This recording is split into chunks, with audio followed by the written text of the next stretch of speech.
Good Saturday evening, everyone out there in YouTube land.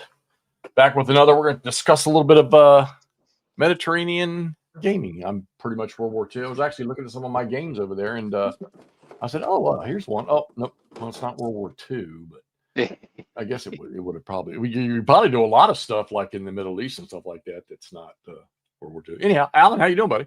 Good. Thanks. Another Saturday night in paradise. Yeah. Saturday night gaming. Yep. Yeah. Andrew, you back? Yeah, you're back. I am. I'm gathering up World War II Mediterranean stuff. So I'll be on with video in a short while, but in the meantime, I'm gathering up some Mediterranean and North Africa type stuff. Okay. Right. As long as you get your camera back on here shortly, that's fine. Oh yeah, don't worry. While we're on, I just gotta, like I said, figure out mainly transport for some of this stuff because some of it's downstairs and it's me, so it's spread out. The life of the single 30-something war gamer. You're like me. I didn't even really look at it until tonight when I looked at my games to see what I had. Yeah, so like I got some stuff gathered up, but at the same time, I'm looking at like two. We're gonna stick to 2 scales, and yeah, a bunch of different sides. So there's stuff everywhere. So we're just. Let's see. That's okay. Chuck, how you doing? Christoph, you having a YouTube name thing? It's got that extra little stuff at the end. I know people have been having problems with it on YouTube. Tony, thanks for popping over, buddy. Appreciate it. There's 80 all out there. Say hello. If you're hiding in the background, at least let us know you're watching, and so we know who careful to not talk bad about. That's always geez. Hopefully Mr. Wardrobe will find his way to us tonight. I haven't heard a peep out of him today. I know his boy was coming in town today early. We can make fun of him. It's okay. Yeah. But he didn't say nothing, so I was assuming he'd be here, but I guess we'll see. Oh, he was posting Africa Corps, so I think he's prepping. So right.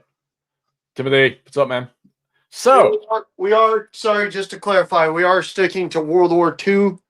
Well, yeah. I mean, if you throw something in outside that box, that's fine because I mean it does say war gaming the Mediterranean. So we could probably talk ancients forever in that area, right? Yeah, I was about to say I'm not doing that. Between Bronze Age all the way up through, we're going to stick to World War II. All right, then we'll do that. Yeah. So I popped over and was just jotting down some of the games that I had, but I know there's a lot more. Clay, how you doing, buddy? There's a lot more out there. I probably got some little white boxes or baggies over there that I don't know about. I know there's a lot of magazine games and stuff like that. But William, how you doing? I thought we would discuss first off. Let's just get right to it. What were the fronts that we would consider, or that were considered the Mediterranean? Well, first off, wait a minute. Let's clarify something before we get on this road. What was the front called? Oh, shut up, dude. All right, so here's a fun one. You have the African theater of operations that then also had the Mediterranean theater of operations, and then was split between the ATO and the MTO, as it were, depending on what point in time in the war you're in. We're not going to get into why that's immensely frustrating, because that's exactly what Jeff's trying to do. Tony knew what I was talking about. Yeah, Tony was there, I think. When Tunisia was in the ETO. Yeah. Uh-huh. There's Toddley. There he is. There's Wardrobe. How you doing?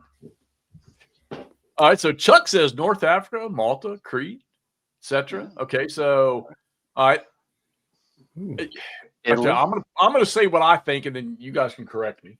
Obviously, North Africa, okay, which is just a big stretch of land all the way from Tunisia all the way across, or maybe even I'd say Morocco all the way over. Egypt. Yeah, Morocco to about the time Palestine, Syria. I would argue that. Syria? Yeah, I mean all the way around if it's Mediterranean, because then you got fighting in Italy all the way. Right. Italy, Sicily, Greece. I mean, Crete, right? Yeah, I didn't think about that. I got one over there too that I could have put on that list that I did. Southern Europe. Yeah, what is Italy? Is Italy considered Europe? Yeah. The real question is, would you consider Operation Dragoon Mediterranean? I would.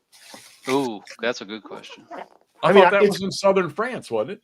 Yeah, my point is I would certainly consider that to be Mediterranean. It's not what people traditionally look at when they think Mediterranean gaming, because people just automatically associate, you know, North Africa and Italy, but it's a landing on the Mediterranean, like quite literally coming off the Mediterranean. So, well, now there's one right there that I don't know of any game.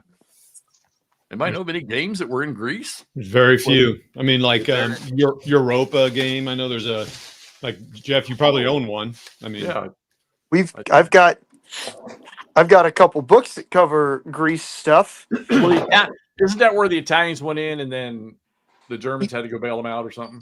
Yeah, theoretically, that's what people blame for part of the failure of Barbarossa, because they had to delay. Leros, isn't Leros a part of that too? Yep. Yeah. Well, then that's a TCS game on that. I think that's the one TCS game I don't have. So, but there's not much on Greece, really. I mean, it's all scenarios within stuff. I mean, you got scenarios right. within ASL, ASL, scenarios within Panzer Grenadier. There's part of the issue stuff there is that the Italians, like, so in the Italian, sorry, just to do a quick diversion here. Go for it.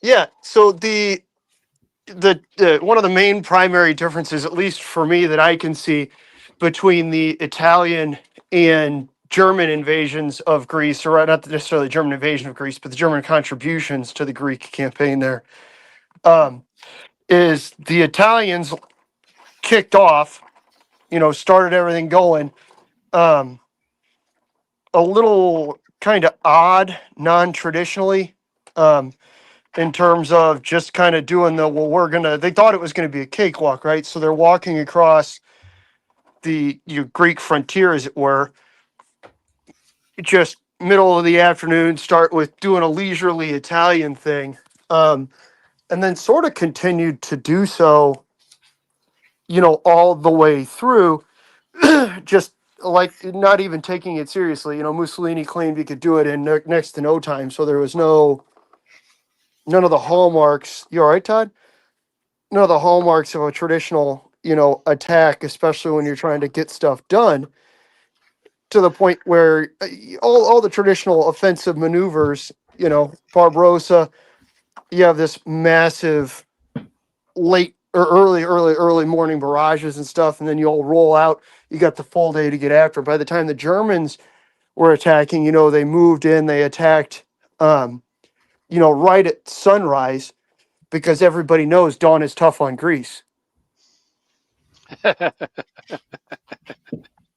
right. Well, before we get rolling here on options here, let's talk about what everybody's playing. Alan, what do you got on the table that you're actually playing right now? I'm actually playing. Yeah, I do have one of the games is actually North Africa. It's Panzer North Africa here. I started it and I've got a few videos shot on it. I haven't edited them down yet, but they'll be coming out. I did an intro on that, so I do have a North Africa one right on tap here. I'm still waiting for you to kick out the $300 to buy me a copy of it. All right, Todd, what are you doing in North Africa right now? I know you're doing something. Well, man, Todd had to turn off his camera so no one could see him laughing. He loves that joke. Well, the great thing about that joke is that it works for both ancients, many periods. Yes. Right. The last time I drew that out on you guys was like 20 minutes long. So I did skip that, Jeffy. Yeah, we gotta get cracking here because that joke took up half the time. Oh, Christ on a bike. So I started. I bought this Africa core game, which is the classic Avalon Hill at the. What's the name of the store, Jeff or Andrew? Oh, Gettysburg Miniatures, whatever. Gettysburg Miniatures, and I wanted to make sure I paid the most for a game that you can get for $10 or $15. So I paid $40 for this game. You paid $40 for Africa Core? Yeah. I mean, I knew what I was doing. I knew what was going on there. But Todd, we did that while McMurray was going one by one through every small little miniature they had on the floor. That's true. That one shelf. Yeah. That's true. They had a bunch of bins of baggied miniatures that I was going through very meticulously. That's true. Right. I appreciate you guys waiting. As we'll discuss, I don't really have that many games, and I thought, well, this will be cool, and I can at least start playing. I was hoping to be finished, but I had family in town, that's why I was late coming on. But anyway, so I started playing this, and I'm through July or August. I think through July. So, but it's pretty fun actually. I was like, wow, this is pretty cool. And this McMurray it's like all those other. Have you played this one, McMurray? Africa Core? I have not played that one actually. Yeah. So I mean, it's got that same kind of appeal. Why McMurray likes these games? It's like very straightforward, and it's pretty cool. Anyway, so that's what I'm playing as far as Africa is concerned. I got some other stuff going on, but anyway, there's that. Well, and Murray, are you playing anything right now? You played something today. What'd you play today? Oh yeah, not Africa. I played Fire and Fury today. Yeah, Regimental Fire and Fury. We played a chunk of Bronner's Farm. So actually exactly what I'm needing to play in Herman's Shattered Union series, actually. Oh, which one? Bronner's Farm, this okay. opening action of Second Bull Run. Right. Yep. Hey, Clay, where did you get a copy of Fire and East from? And I am playing. Oh, sorry, I do not have those counters, Charles. I am playing the first version of Africa. SCS. I wish I had the second. When we were discussing this, did the second version of that reduce it to one map? I don't think so. I think it had two. I thought the first version only had one map. No, the first one has two. Ah, geez. Okay. It's such a broad front to cover because they start with the Italians, and they start with them on the. I'm surprised they didn't start with the Italians taking Tobruk before they took Tobruk, but Libya on the Libya and Egypt border, and then they have to stretch the map all the way over to where Rommel arrives. So they don't quite go to what is it? What's the town? Tripoli. They don't quite go that far over. But and then they go all the way across to Cairo and Alexandria, which is pretty cool. Chris Long, hey nobody. So I got that, and then of course I'm sort of stepping myself through the Band of Brothers stuff. They don't cover the desert, do they? No, I was over there looking at the boxes, and they got a deceiving picture of the Ghost Panzer Division in a desert. It does look like it. It's Dunkelgelb, yeah. Yeah, but it's not. It doesn't have it is. So all right, so let's get after this. So first off, we discussed the fronts: Africa, Sicily, Italy, Mideast, and a bunch of other things that people threw in there, Malta and Greece, and all that stuff. What about the time frames in the Mediterranean? I mean, Africa stretched 40 to 43. Well, it depends on if you count the Italian invasion of Eritrea or Ethiopia, Abyssinia as they called it. Because if you do, then you're stretching pre-traditional war. You know what I mean? When did Rommel show up in Africa? I don't know. Oh, that was 40. 1 or 2, probably. I think it's April 41 because that's when he's here, and I think a couple other games bring him on around April of 41. Right. And when did we go? Yeah, when was Torch? Oh wait. That was 43. 3, I thought. Yeah. 2. End of 42. Yeah, right. November 42. There you go. Yep, Nord's got. And Nord, yes, I've got the games, but they're slated for next year. And see, here's something I didn't know. There were 2 battles of El Alamein? I think 3. I thought there were 3. 3, really? Supercharged, I guess, that's the only one that was. Well, yeah, because you got to have them going both ways, right? Right. I'm seeing February. Rommel show up in February of 41. Okay. Right. And when did when did Montgomery finally start shoving them back? Yeah. That was late 42. That's a guess. Okay. I mean, yeah. I think this shows why, many of us we don't spend a lot of time on that history. No, well, yeah, at least not for Africa. I mean, it just seems like it was such a all right. Wait for somebody in the chat to give us across this way. And then it's going to change directions, and this side is going to push them all the way back over that way, right into the mousetrap of the Americans sitting on the western side. Fair. Which is interesting. Okay, so let's talk about. All right, so first off, in World War II games, I'm going to say that a majority of World War II games, and this doesn't even matter what front you're talking about, I would say a majority of the World War II games out there, I'd be willing to say that 90 to 95% are operational or an operational level game. And then you've got some tactical ones. I mean, I don't personally know I don't own any. So let's see if we can hit on this first, because I know we can talk operational tactical all day long. Are there any strategic games out there that cover World War II that maybe you all have played or you just know? I mean, I could probably think of a couple off the top of my head, but ones that are strategic in their Mediterranean only. Oh, only Mediterranean. Okay, that's different. Oh yeah, that kind of narrows the field, because strategic games would cover a lot more. Yeah, that would cover Europe and everything. Right. Huh. That's a good question. Like they cover the entirety of. Well, yeah, Charles has got it. Campaign for North Africa, if you want to set that monster up. That's kind of strategic, tactical, I would say. How about did Axis and Allies do anything? They recently released a North Africa one. Yeah, I was about to say, I think they did, yeah. Which is kind of cool. I know somebody in chat that has probably 2 copies of CNA. Clay? Yeah. And I know he got some magnetic maps that I had a hand in helping him with. So we have a request. We have a request for McMurray Cameron. Well, hang on. I'm gathering stuff, folks, because all of a sudden I realized I needed to find. We're gonna have to do a correspondence, McMurray, at some point in time where I'm wandering through the house. But just a minute, I'll get it on here in just a second, gentlemen. Anybody out there in internet land, a strategic game that would cover Mediterranean? Yeah, good question. So you're saying that SCS game you're playing is operational? The one that I'm playing? Yeah, that has to SCS. Yeah, that has to be operational. Alan's playing a tactical one, I think. I've got tactical. Panzer's tactical. Yeah, Panzer's tactical, and then all the battalion combats, those are tactical. Ooh, you see, I always look at BCS as somewhere between operational because of the movement ability and the maneuverability in the game, and then tactical because of the level of the units. That's a tough one. Because you're dealing with regiments down there and below. You got some regiments and battalions. So they're battalions, that's why, and then they're grouped into divisions so that you can. So they have brazen chariots and the other. Nordic says Dark Sands there. Toddy, didn't you give me a copy of Hellfire and back? Shifting. I think so, unless you told me you had it, but I would have if you asked for it. Those games would still, they're still operational. I mean, operational. So Dark Sands, which I was just over there looking at that. And of course, I wasn't going to mention that for certain reasons. But, and then Shifting Sands. Shifting Sands, is that the Compass Games one?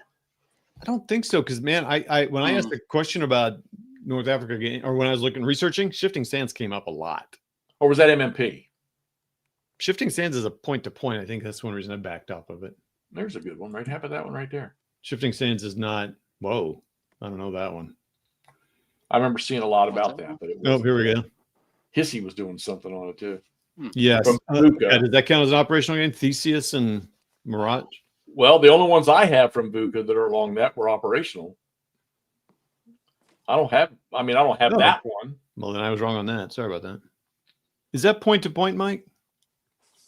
Maybe it sounds like we need to have the listeners on here, and then we all could be in the comment section. Yeah, we go into the chat and let them. Let them take over. 14 of you all out there, say hello if you're hiding in the background. There we go. Oh, good deal, Nord. That's good. Good deal. Yeah. I love that East Front stuff. So I got to play some more of that too. Yeah, I mean, I just don't know. I mean, nice. Even if you took all of the freaking War in the East, War in the West maps and put them all together to play War in Europe, that's still going to be operational, no matter what you set up. William, refer to Mike's previous statement. I think so. Yeah. Yeah. And I hear nothing but good things about Tunisia 2, and of course, DAC 2 is very popular too. And I played Tunisia 1 and Tunisia 2. So, Toddy, what's up? Is Africa Corps small, or is that like Stalingrad, where it's called Africa Corps, but then it's 100% a strategic level game? No, the Africa Corps is huge. It's April of 41 through October of 42, and it's the entire thing. It doesn't it doesn't go into Egypt, but you don't need that. Would that be considered strategic then? I never know what the definition of that is. No, that's operational. That's operational. Your units are what? That's- Maybe divisions in that thing or brigades? Primarily. Yeah. But OCS it's is quite operational. literally the entire. It's quite literally the entire theater. Yeah, but I think the level of your units and the movement and the combat. I mean, to me, a strategic game would be having like core size units. Well, yeah, but how many corps were in North Africa?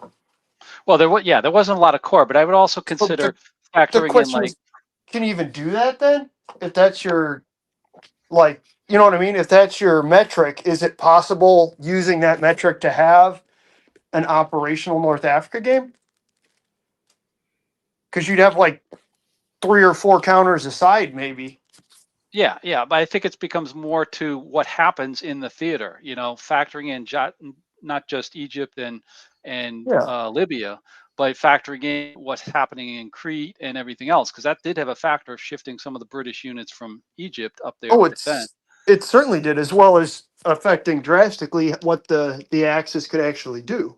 Yeah, exactly. So I think it's got to factor in that plus the whole fleet situation, because that's how you got supply. That's right, Jeffy. There. We're talking naval, baby. Oh God. God. Well, here we go. Strategic. And then if your combat successful. Okay, so strategic is higher up, operational, tactical. Yeah, so that's my point. Is that I'd like call something that focuses on Gazala, like what are the SCS games? Gazala. Well, there's Gazala. There's like 3 or 4 of them that are African operational, and then there's Africa that's colossal. That's interesting. Yeah. I think Mike's hitting on it there. Strategic, like a strategic game for me, not in World War II that I could think of, might be like War Between the States, the old SPI, or the Decision Games one. Yeah, because it's got the whole conflict, the whole shebang, and you're doing production and stuff like that. I don't know, maybe games that would include the political aspect of stuff. Man, I don't political. It's more the operations that affect. You can only do a certain amount of things.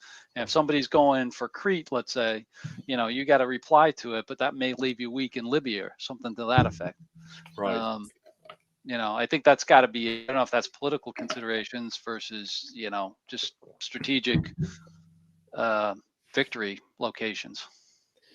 Yeah. That's interesting. I think most of the time you see those strategic games are focusing either on Pacific or the ETO, which includes Africa and Mediterranean. You don't rarely you're not. I don't think you're going to see a Mediterranean only one or Africa one only. Oh, there you go. So would like Jesus, Mighty Endeavor count as one? I don't. It has Africa and Italy. Africa was a part of that. I don't know. I would assume it is. It's after D-Day. Oh, it is. Yeah. Disregard. Man. Then it's probably got Italy in it, though. It's got probably the upper piece of it. Yeah. After. Well, yeah. Because the Americans had taken Rome by the June 5th. So unconditional surrender by GMT includes Africa, and I think that's a strategic game myself. Yeah, it is. Maybe we need a better definition of what strategic and operational and tactical and grand tactical. No, you're right. I'm just saying that's one that covers Africa and the Mediterranean, but it's really about all of Europe and those two things, because they all, like Camp was saying, do I stay in Africa or do I send troops up into Russia or whatever? Right. I think that might be the issue that we're running into, is that we might have a definition of strategic that simply can't have Africa in it. Like that the theater isn't capable of supporting. You know what I mean? Because if we need it to be big enough to have, maneuver units of that size, then that theater doesn't super duper support that. Mike says North Africa in and of itself tends not to have production, but a campaign in North Africa can have the overall support of the theater change based on operational success or failure. Yeah. Nordic asked what the Italian ship was.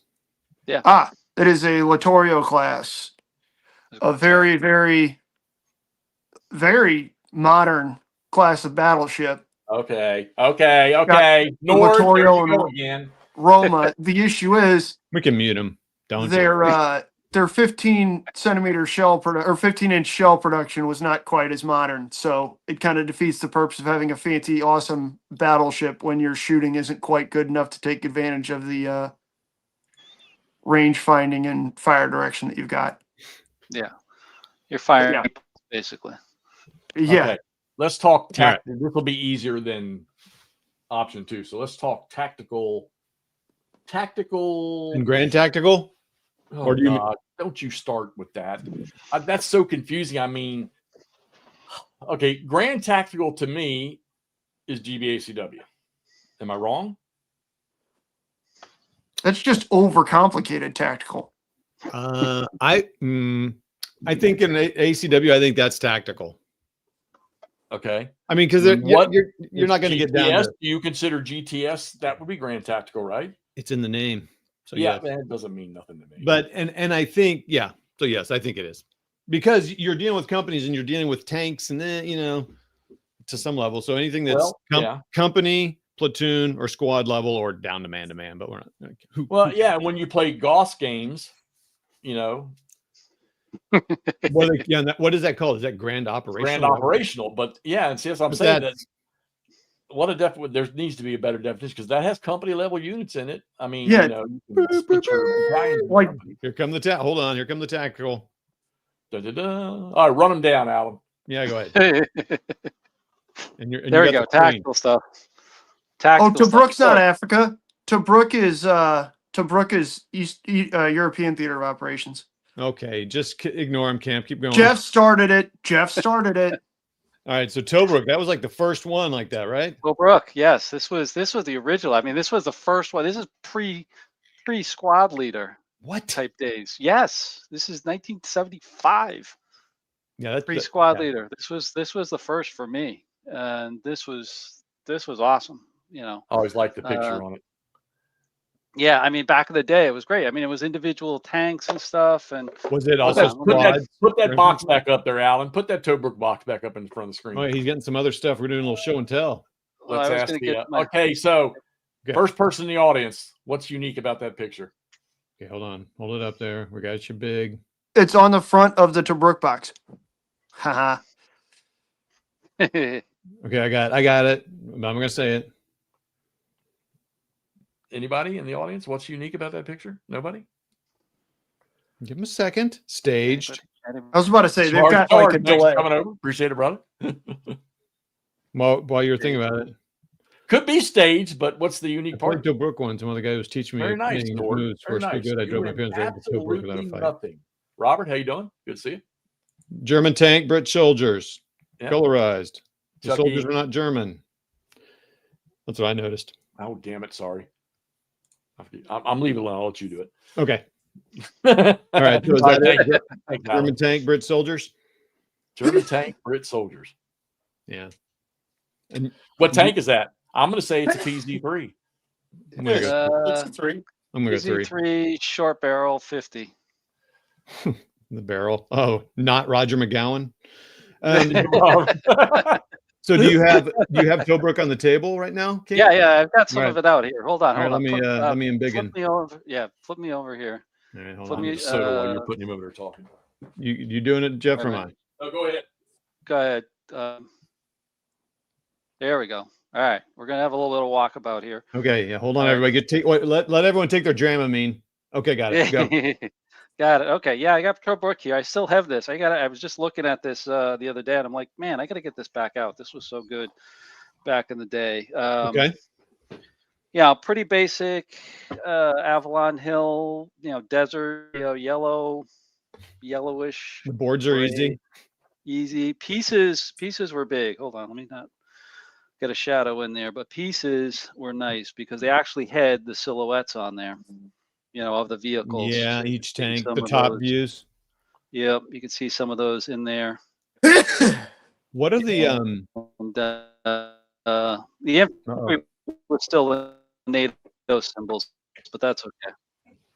So we got 3H, 3J, and Roberts is still unpunched. Charles has got 2 copies. Hey, so the Cool. counters, like a tank counter, it doesn't look like it has the stats on it. Are those? No, because that's all on the cards. Oh, you That have was one of cards. the big Okay. things. And I'll pull those out. Those are over. You had these I had Tobruk cards. for a second, but wow. You had these. So this is, what am I looking at here? This is the Stuart. It's a little blurry, just so you know. It's not the sorry. okay. Sorry, I've got. Hold on. You got a lot of stuff. More light there. Let's put on some more light there. So you had these cards that basically had your hit locations up here. You had your gun mantle, turret, lower hull, turret ring, so forth and so on. Wow. So yeah, I mean, this is super granular stuff, but it was so much fun because if you could visualize the shot coming in and hitting the turret mantle or something like that, it was very cool.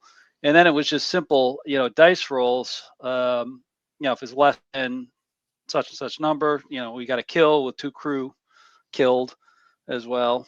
Wow.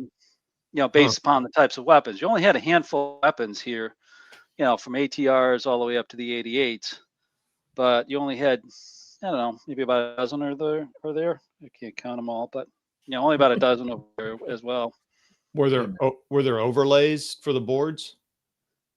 No overlays. Whoops, let me knock everything out. You had counters. Hopefully you can see this. See, this is a hedgehog counter. Okay. It's blurry, but it's fine. I mean, you get the point across. And you had mines, and I don't have any out here, but you also had gun emplacements and things like that. Okay. That you would see. Does it have terrain overlays you drop on there? No. That's what I was saying. You've got like hedgehogs and other stuff here. I got the whole bag of stuff over here. But I had that game. Yeah. Let's talk about you dare show a game on this channel with the counters not clipped. What the hell's wrong with you? This shows how long it's been sitting around. I got to get this back. The other thing is which was kind of the bane of it, was you had to mark all the damage. You had these charts for damage. And you had individual squads. You're checking off. Each guy gets killed. Oh my gosh! Yeah.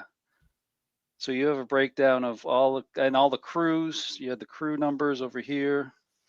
Headquarters, that's up here. Oh wow, this is super tactical. Oh yeah, yep. This is what got me hooked on the super tactical stuff back in the day. Well, someone just said, Robert, if Avalon Hill had made expansion modules, Tobruk might have been his popular squad leader before squad leader, maybe. But I think that roster counting would have weighed it down. I think it did. I honestly.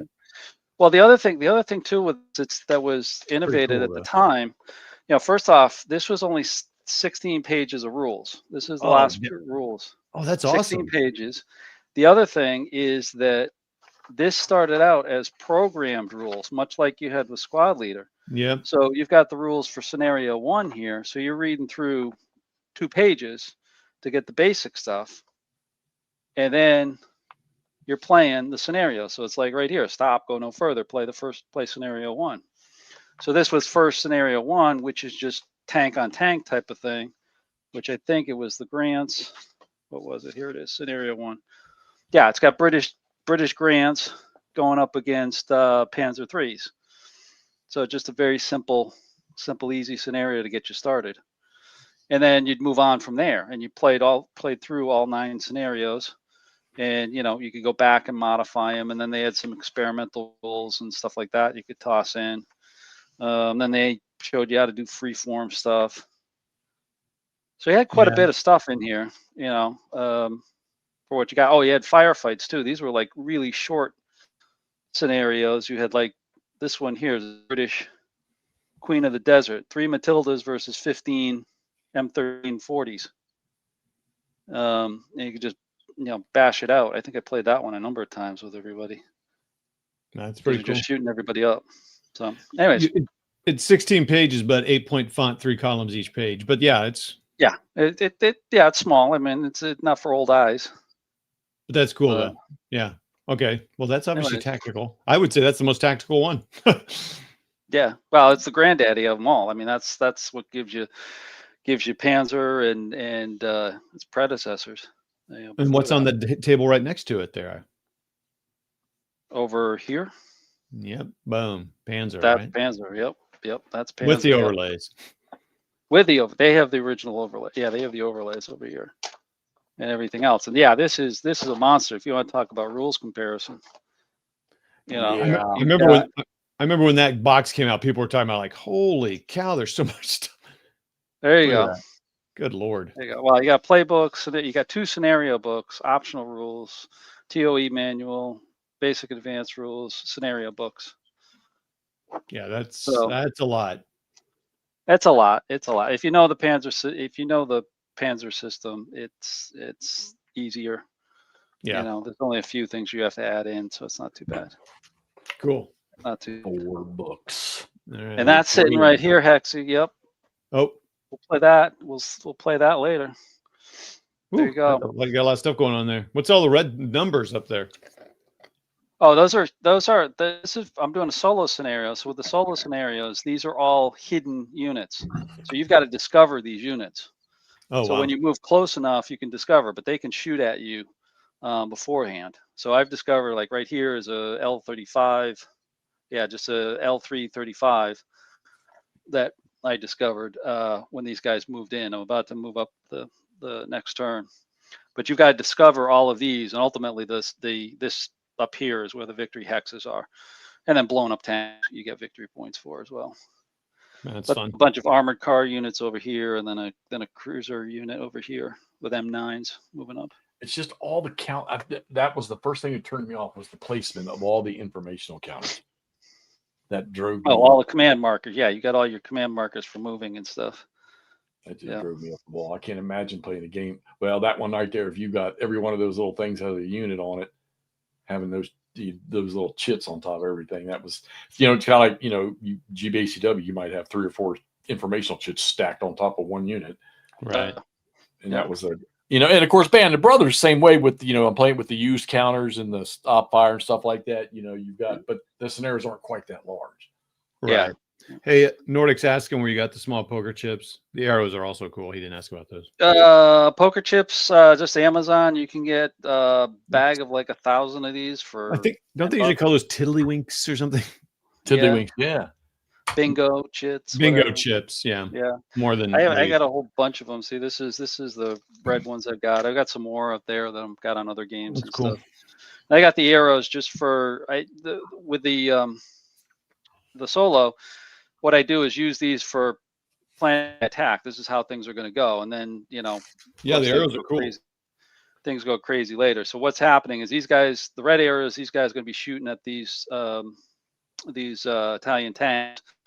Green arrows are going to be the movement, and then you got over here these guys shooting over here at the this L35CC, and there's a flame tank, an Italian flame L35. But that was a fun thing to crew. Yeah, exactly. As I said before, I wouldn't want to. Couldn't pay me enough to go in one of those tankettes. Arietta's a good game, William. TCS. Yep. So, anyways, we'll bring us back here. Thank you for showing that. Talk about tactical. There you go. That's tactical, and obviously, what else? ASL's got very well known for its desert scenarios. People kind of avoid them for a variety of reasons, but I've not ever played desert in ASL, but obviously ASL. Hollow Legions, is Hollow Legions the ASL? Hollow Legions and for King and Country are really their Africa module stuff. The only Africa, whatever I've played in tactical is Lock and Load. I remember playing their Heroes of North Africa, playing a couple scenarios out of that. I've got Desert Heat from their, was it Nations at War, I think? Yeah, that's that's Platoon. What about, GTS has 2, doesn't they? Have No Question of Surrender and Reluctant Enemies, right? Reluctant Enemies is not GTS. That's OCS. Oh, OCS. Okay, that's OCS. All right, yeah. You and I played a bunch of that. Yeah. So that was interesting. I mean, it's kind of poo-pooed a little bit, but it's kind of cool. I mean, it's too bad it's not in 2.0 because it would be fun to learn because there's just you don't have to deal with a lot of terrain. Right. I mean, it's pretty open, so that's a little easier that way. The other GTS is this one in the area. Operation Mercury. Now, Andrew, I would figure for you, it would all be tactical in the desert, wouldn't it? That I own or that I've played? I mean, Andrew. Oh, Andrew, I'm sorry. He's muted. Andrew, you're muted. Maybe he's muted on purpose. Arietta, some That would explain why you guys haven't been responding. yes. So would you call that Kasserine game tactical, or is that operational? That's got to be operational. You talking about the one that I sent you, the 2 games? Yeah. That's got to be operational. Like it's simple, but it certainly covers a larger span of stuff. I think we just found a new topic for a show. What's that? Operational versus what the hell each level. Yeah, we're just gonna argue for 15 minutes and be mad at each other. There's certainly been discussion of that, and you can find some chart. I mean, we could find some stuff to back it up and stuff. Yeah, it'd be fun. It'd be kind of fun for us to nail it down so we know so we kind of have some common language. But yeah, I think that's one of the only Africa World War II games that I've played. Although I was just looking at Crusader out of the SCS series. I was just looking at that on BGG. That actually, despite being one of the older titles, does use exploit instead of reserve counters. So that's pretty slick because I hate reserve movement, but I'm a big fan of exploit. Just because it's extra bookkeeping that I forget, and then it's crap, they got a reserve counter. Whatever. In terms of miniatures, yeah, it's mostly I did play in a Rommel North Africa game. That was pretty cool. That's certainly operational, depending again on who's arguing at the time. What system would you prefer to play tactical wise for the desert? In a board game? No, tabletop. Oh, it depends. What we're looking at here is obviously bolt action stuff, other than this little fella, but don't worry about that little fella there. Again, I'm stuck in this awkward chunk because I painted all my Italian like armor and vehicles desert, and my infantry is all like continental. But this is also the only African theater German model that I've ever painted. Was actually, I take that back. I have a Panzer III because in Tunisia, when they brought tigers, they had little Panzer III mates that drove around with them. I don't know where the Panzer III is. This one is sitting out because I weathered the hell out of it and I kind of like it. So we got a Tiger 1. It's all weathered and beat to shit. Like it's been farting around in the desert for a while. And then a whole bunch of Italians. These are obviously the CV-33s, the Lancias, including one that's got the 20 millimeter on it. These are really cool. These are actually Perry, and they're ridiculously affordably priced. They're like $10 or something.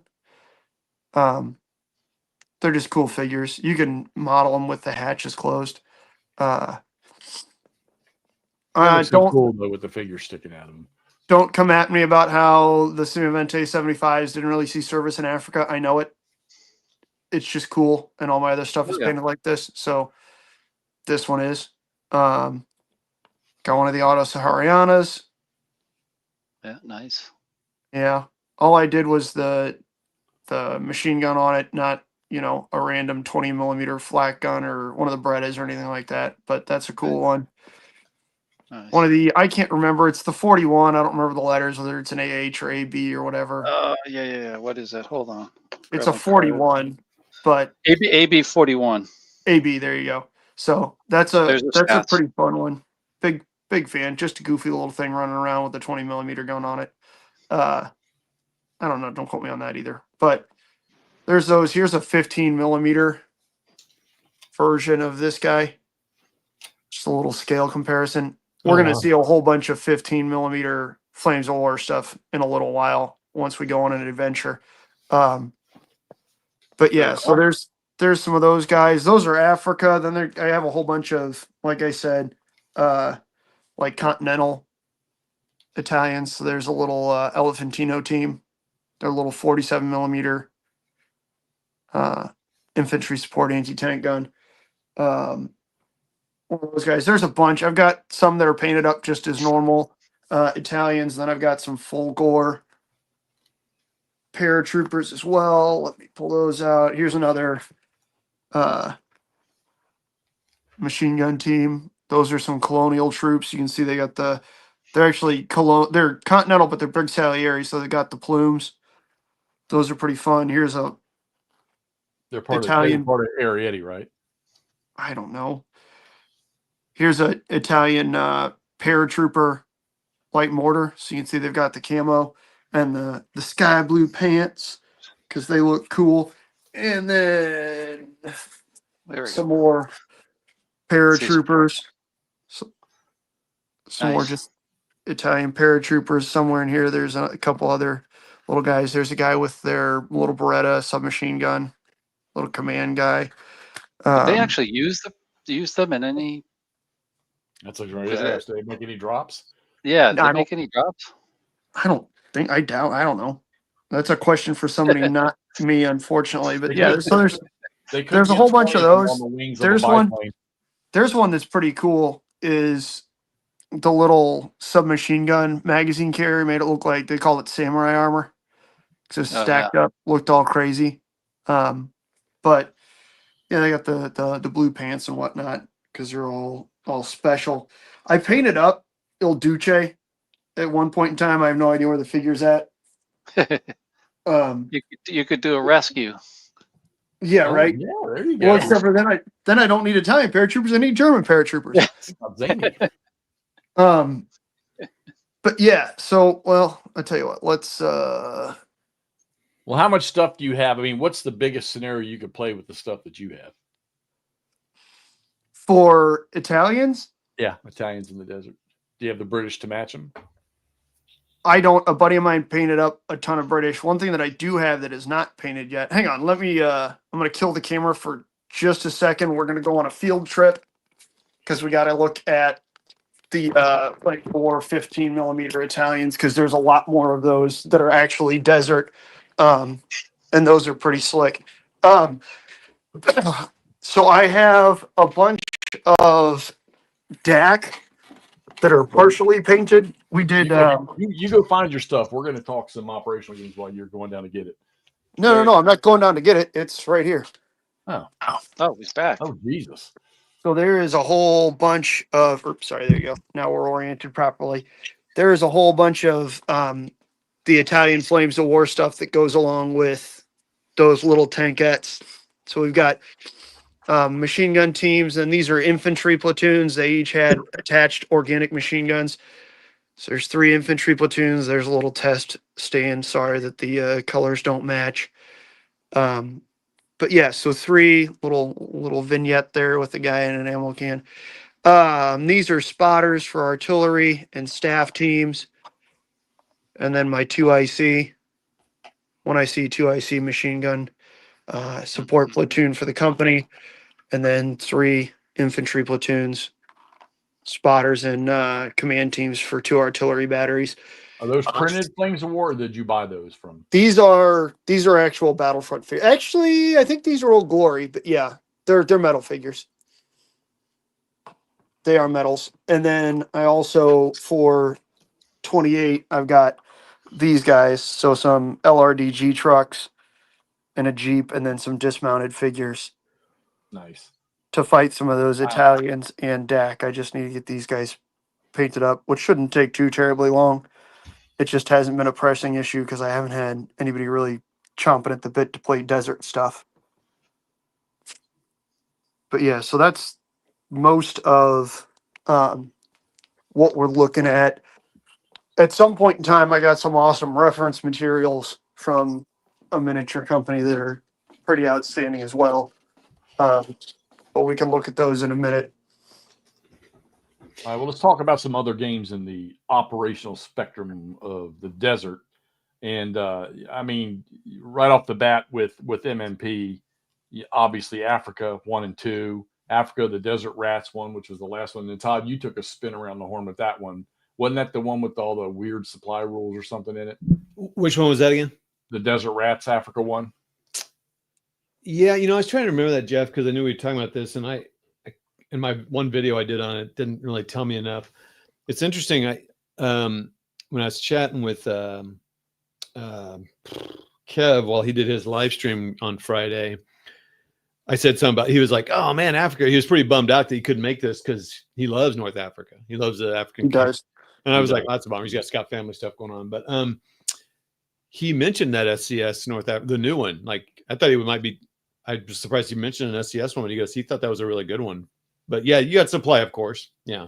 Well, you're the only two that I've seen that have picked it up and messed with it. Of course, he liked. I think he's still playing. I hadn't heard him say nothing, but I still think he's playing Simonich's 41 with his buddy on Vassal. Yeah, he said that one's good. So I'll just mention, and he mentioned he likes DAC. He thinks that's really good. He likes the North Africa Desert Rats because it's basically DAC, but for SCS. And what was the other one he said? I think he said he liked Arietta too. He's a pretty big TCS guy. Yeah, because he did all those videos on the Arietta with, I can remember, with all the smoke from the AT guns and stuff being fired in the desert. Yeah. He did a lot of elevation talk. So I would need to revisit that North Africa game because he really thought it was really good. So I'm like, oh, maybe I just missed out on some ideas. So do you still have it? What do you? Of course not. Never mind. Bad question. Okay, so, somebody in the chat, because I got it on my list here.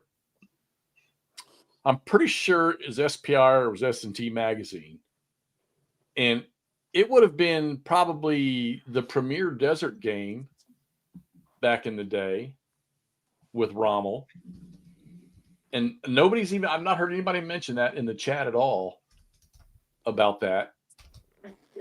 Anybody thinking about the name of it? Because I've got it, and then there were some sub games that came off it. And Clay, to answer your comment there, I know somebody that would complete it, but he doesn't play Goss.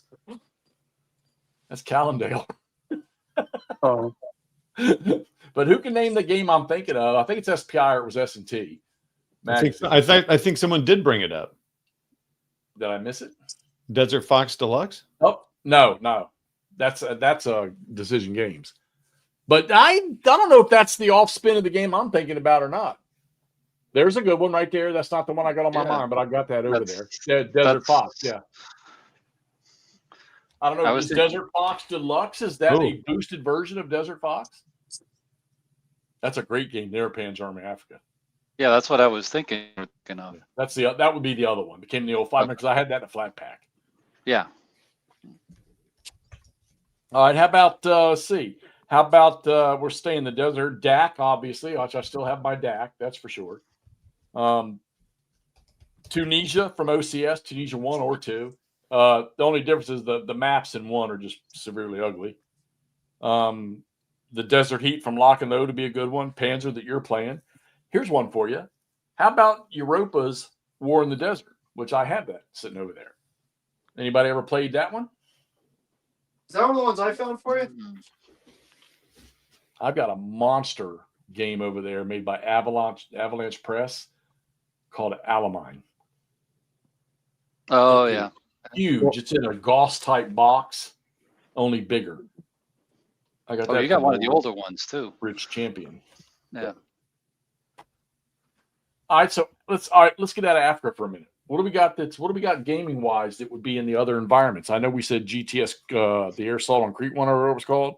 Yeah. What is that? Is it called Crete?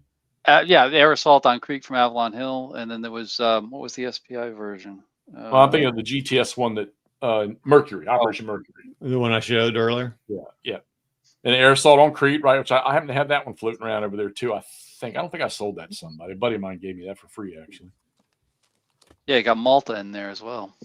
Yeah. What's the wasn't there one in the box that you and McMurray messed with, Todd? Paratrooper? Yeah, that's got a Crete scenario in it. Yeah. The one that's Oh shoot. Sorry, McMurray. what? Yep. I took you off. I hit the wrong button. I'm sorry. Oh, Dick Casca Descent on Crete. That's another monster. Don't worry about it. Game that I never had. And also, Casca, I did take note of your comment about my miniatures, and I'm trying to think about the best way for me to do that. So I've never played it because remember, Todd, we were talking about we were playing GTS when we were playing the El Bir El Akeem, whatever one we were playing. Yeah. I remember talking about once I mastered that, getting out the Mercury one I'm playing. I just never did it. So real quick, I showed a picture of the Desert Fox Deluxe that was put out. It's a combination of a couple of the magazine games, I think. Put it up there. Because I thought about buying that one a couple times. So it's a combination of a couple like this. You can see a picture here shows the magazine that. Has it got Trail of the Fox and? Yeah. So that is all of them put together. Okay. Yeah, so it says the Desert Fox killed the Desert Fox. Fox killed the Desert Fox Rommel's campaign for North Africa and Trail of the Fox. Yeah, but it covers 40 to 43. I don't know what scale it is yet. 10 miles per hex. That's pretty small. I mean, I don't know, but it's still operational, but on the smaller side. But I like how this person got it set up just to see it. 2 cardboard boxes set up on a board. I was going to say that's a hell of a depression right there on the middle of the board. Well, I mean, it's a hill. You know? That looks like Clay's kitchen dining room table. Yeah, it's not nice enough. I didn't know Von Borries made any Africa or any Mediterranean yet. I thought he was strictly an East Front type guy. I keep thinking I thought about buying that thing a couple times. That one in the World War I Deluxe, but I've always passed it. I think I had that Battle Axe. That was an area game, wasn't it? Yeah. That was actually I played that one. I was just about to comment on that. That one I found was very good. That came right down to the end, and it was a good one. It was a short one too, so you could play it really quick. So what can we do in Sicily? I know we got Sicily 1 and 2 from OCS. How many Sicily games are out there? Oh, the granddaddy of them all, the best Sicily game ever made.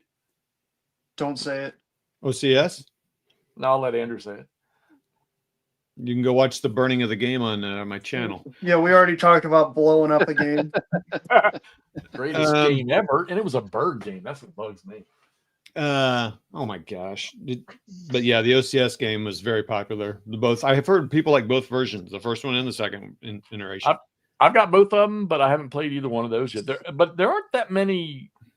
I don't know many Sicily games. Well, there's some Italian companies coming out with some whole cool looking Italian one, but I haven't seen it out yet. Well, didn't Simonich's? Doesn't he have a Sicily one? Nope, he hasn't. No, he doesn't. No, he doesn't. Not that's known. I mean, he's got Italy coming. He's got Italy. Goss is working on one, I think. Right. I think Goss is working on one, and then Danny Holt's working on. Yeah, there it is. Someone said it. Sorry, Casca. EMT's 4-map Sicily. Yeah, it's Battle for Sicily, like Battle for Normandy. Same guy, Danny Holt. Oh, really? That might be worth.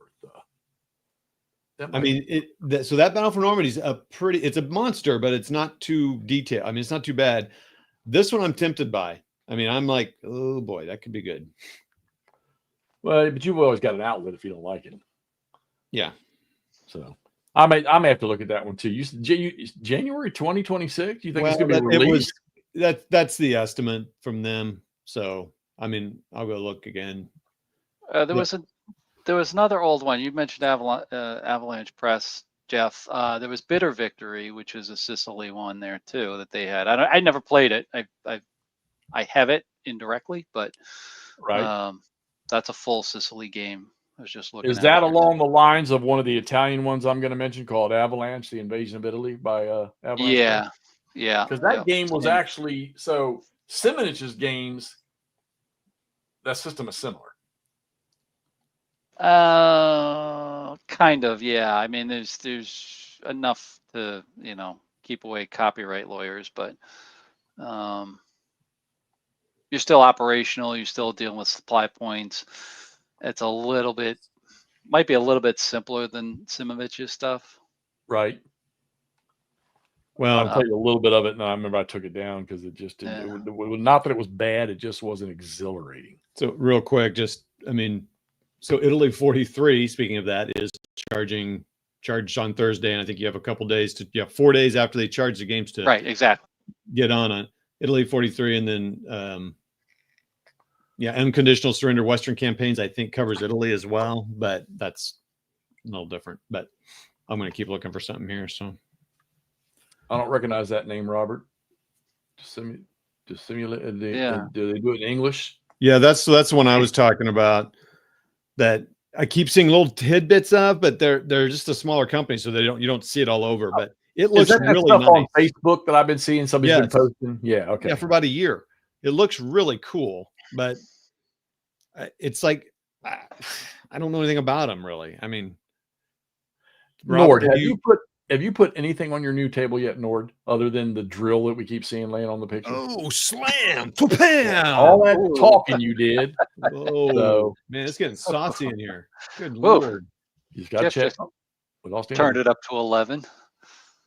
Andrew left on. Andrew, we think Andrew's trying to put his computer together real quick, so because he was messing around with it before we started. So, oh, was he really? Yeah. No, that's cool. I'm just looking at the GMT update here. I'm sure. Yeah. I know Italian. What Italy 43? I know Nord mentioned it, but Italy 43 just charged. Yep. Yeah, I showed that just now. So you can still get it. You got a couple days if you want to get that. Yeah. Will it match up with Salerno? I don't think so. I think it's just a little above, but we'll see once it arrives. Do you have a little issue there, Andrew? Yeah, when somebody calls me, it kills everything, and then it just kills everything and won't let my audio or video come back on. Did you get your camera from Mutt yet? No. Why don't you just run down to Best Buy or Walmart and pick you up a cheapie for the time being? I could do that. I gotta get because I need to get the computer set up before I do anything, and that's he's waiting. Are you working tomorrow? No, I'm going to set the computer up now. I realize I have an HDMI cable. As soon as we're done, I'm going to set the computer up. All right, cool. Because I'm not playing golf tomorrow, so I'm going to be home all day. $214 for 4 games. Yeah. What are you getting, Mike? Just curious. I always like to know that. It's always fun. We got Forgotten Legions and Drives on Damascus. Whoa, what the heck, man? What kind of games are there? The hex to hex, point to point, area movement. Look, okay. Just go into it. I mean, me and Compass games just don't. I don't know.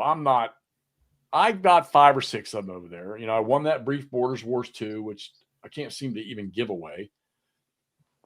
But I don't know. I've never been fond of their rule books. They're not ugly. Don't get me wrong. The games and the components are gorgeous, and they got some great designers over there. But I don't know. Me and Compass, just I do like their Kharkov battles, and I do like those games. And I'm dying to see their bull run game. Their tactical level bull run game when it comes out. I will definitely jump on that.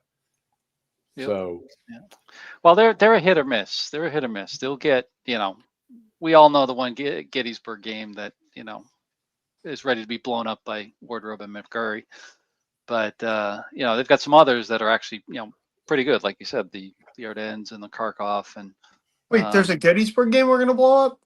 The flanks of Gettysburg. Oh, you're gonna? I don't even have that game, Jeff. You have that game. I'm gonna shoot it out to you guys so you can shoot another video. Oh, gotcha. Disregard. Well, and we've got practice on it now, so we know how to do it safely. Yes. Safely. Oh, I expect much more distance out of this game. I'm keeping the dice though. Sorry. It's fine. Well, it's not going to fly right without the dice in it. And you know what I ought to do with that game? I ought to take the maps out and put them on the wall. Yeah, because they're Barber maps and they're good looking maps. Yeah, the maps are the best thing to get, because that's the reason why I got the maps. I got the counters. They make just chuck the rules and make my own. All right, how about super duper duper drilled down tactical games in the Mediterranean? I mean, right down to other than GTS and ASL. I mean, there's a million. I was going to say old school tactical. Yeah. Oh yeah. Do they have old school tactical? Does it have Mediterranean stuff? Yeah, Volume 4 of Old School Tactical is Italy. All Italy. Yeah. It's the Canadian, isn't it? The Canadians in Italy. Yeah. They've got. I think that's what the base is, but then they've got an expansion that is the Commonwealth. Stuff. Okay. Hold on, let me pull it up here. I think there's definitely an expansion for Commonwealth, and usually they do a couple. If you're hiding in the scenes out there, say hello. Let us know you're on here. There's 30 y'all out there right now. Yeah, so nice to have you all on here. Yeah, Panzer Grenadier does have something, but I still haven't Well, played that. Yeah, so. that I still was needs to gonna be bring up. played. That's Wait, what what I are we was looking gonna at bring up. here? Oh, there yeah, we go. Panzer Grenadier, Desert Rats. That's a Yeah. popular one.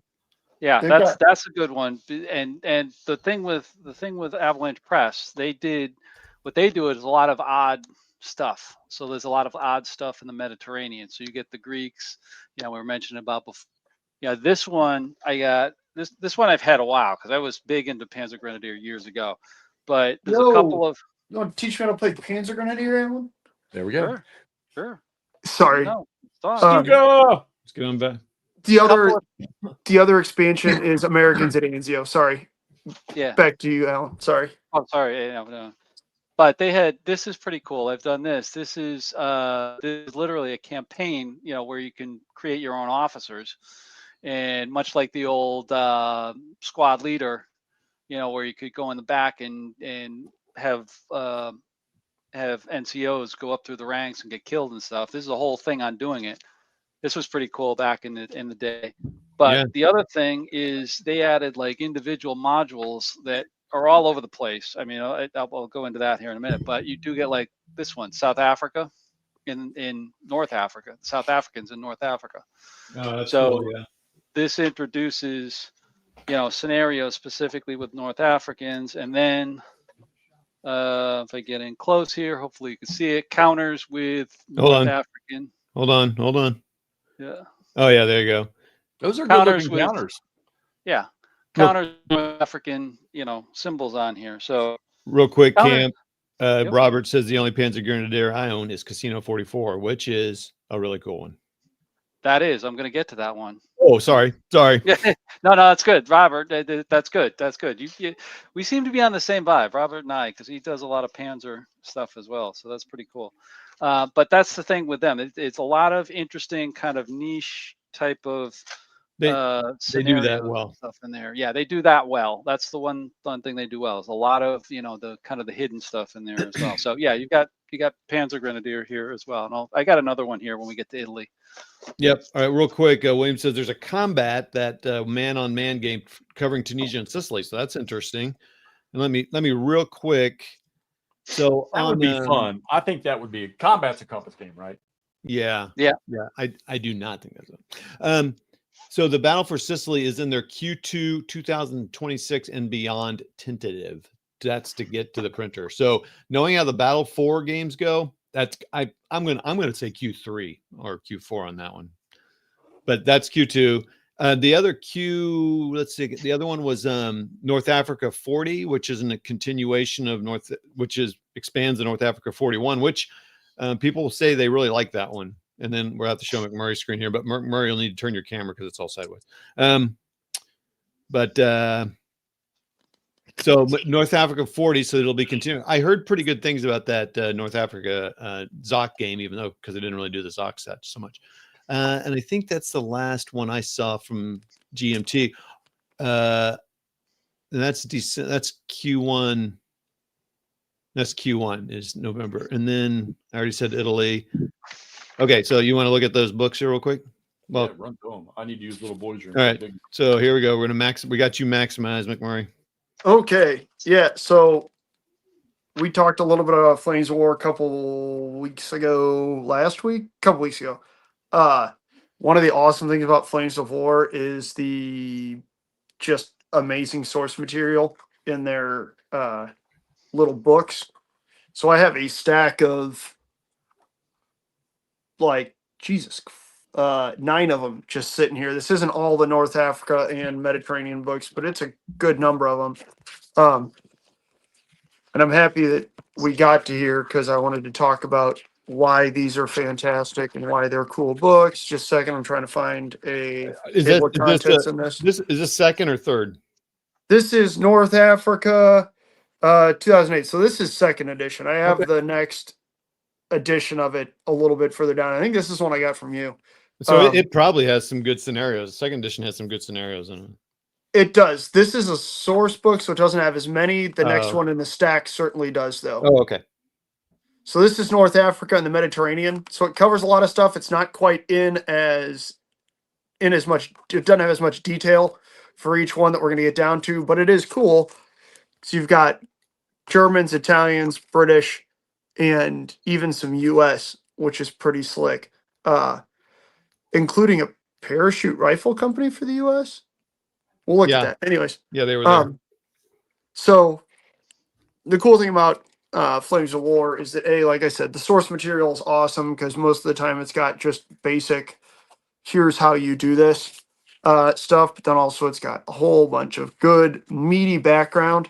So it's not necessarily huge, long background stuff, but it's chock full of information. You've got what are called warrior teams. So, for example, you got Rommel, Josef Rettmeyer beats me, Von der Hayt, Walter Koch.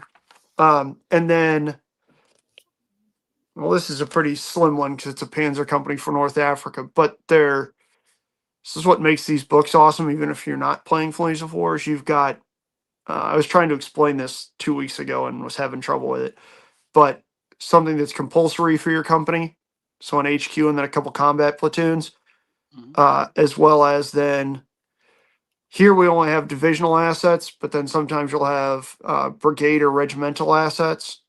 Does that book, so those two combat platoons right there, does it tell you how many tanks of each type are in that platoon, or is that a picture of a platoon right there? No. This is your combat platoon.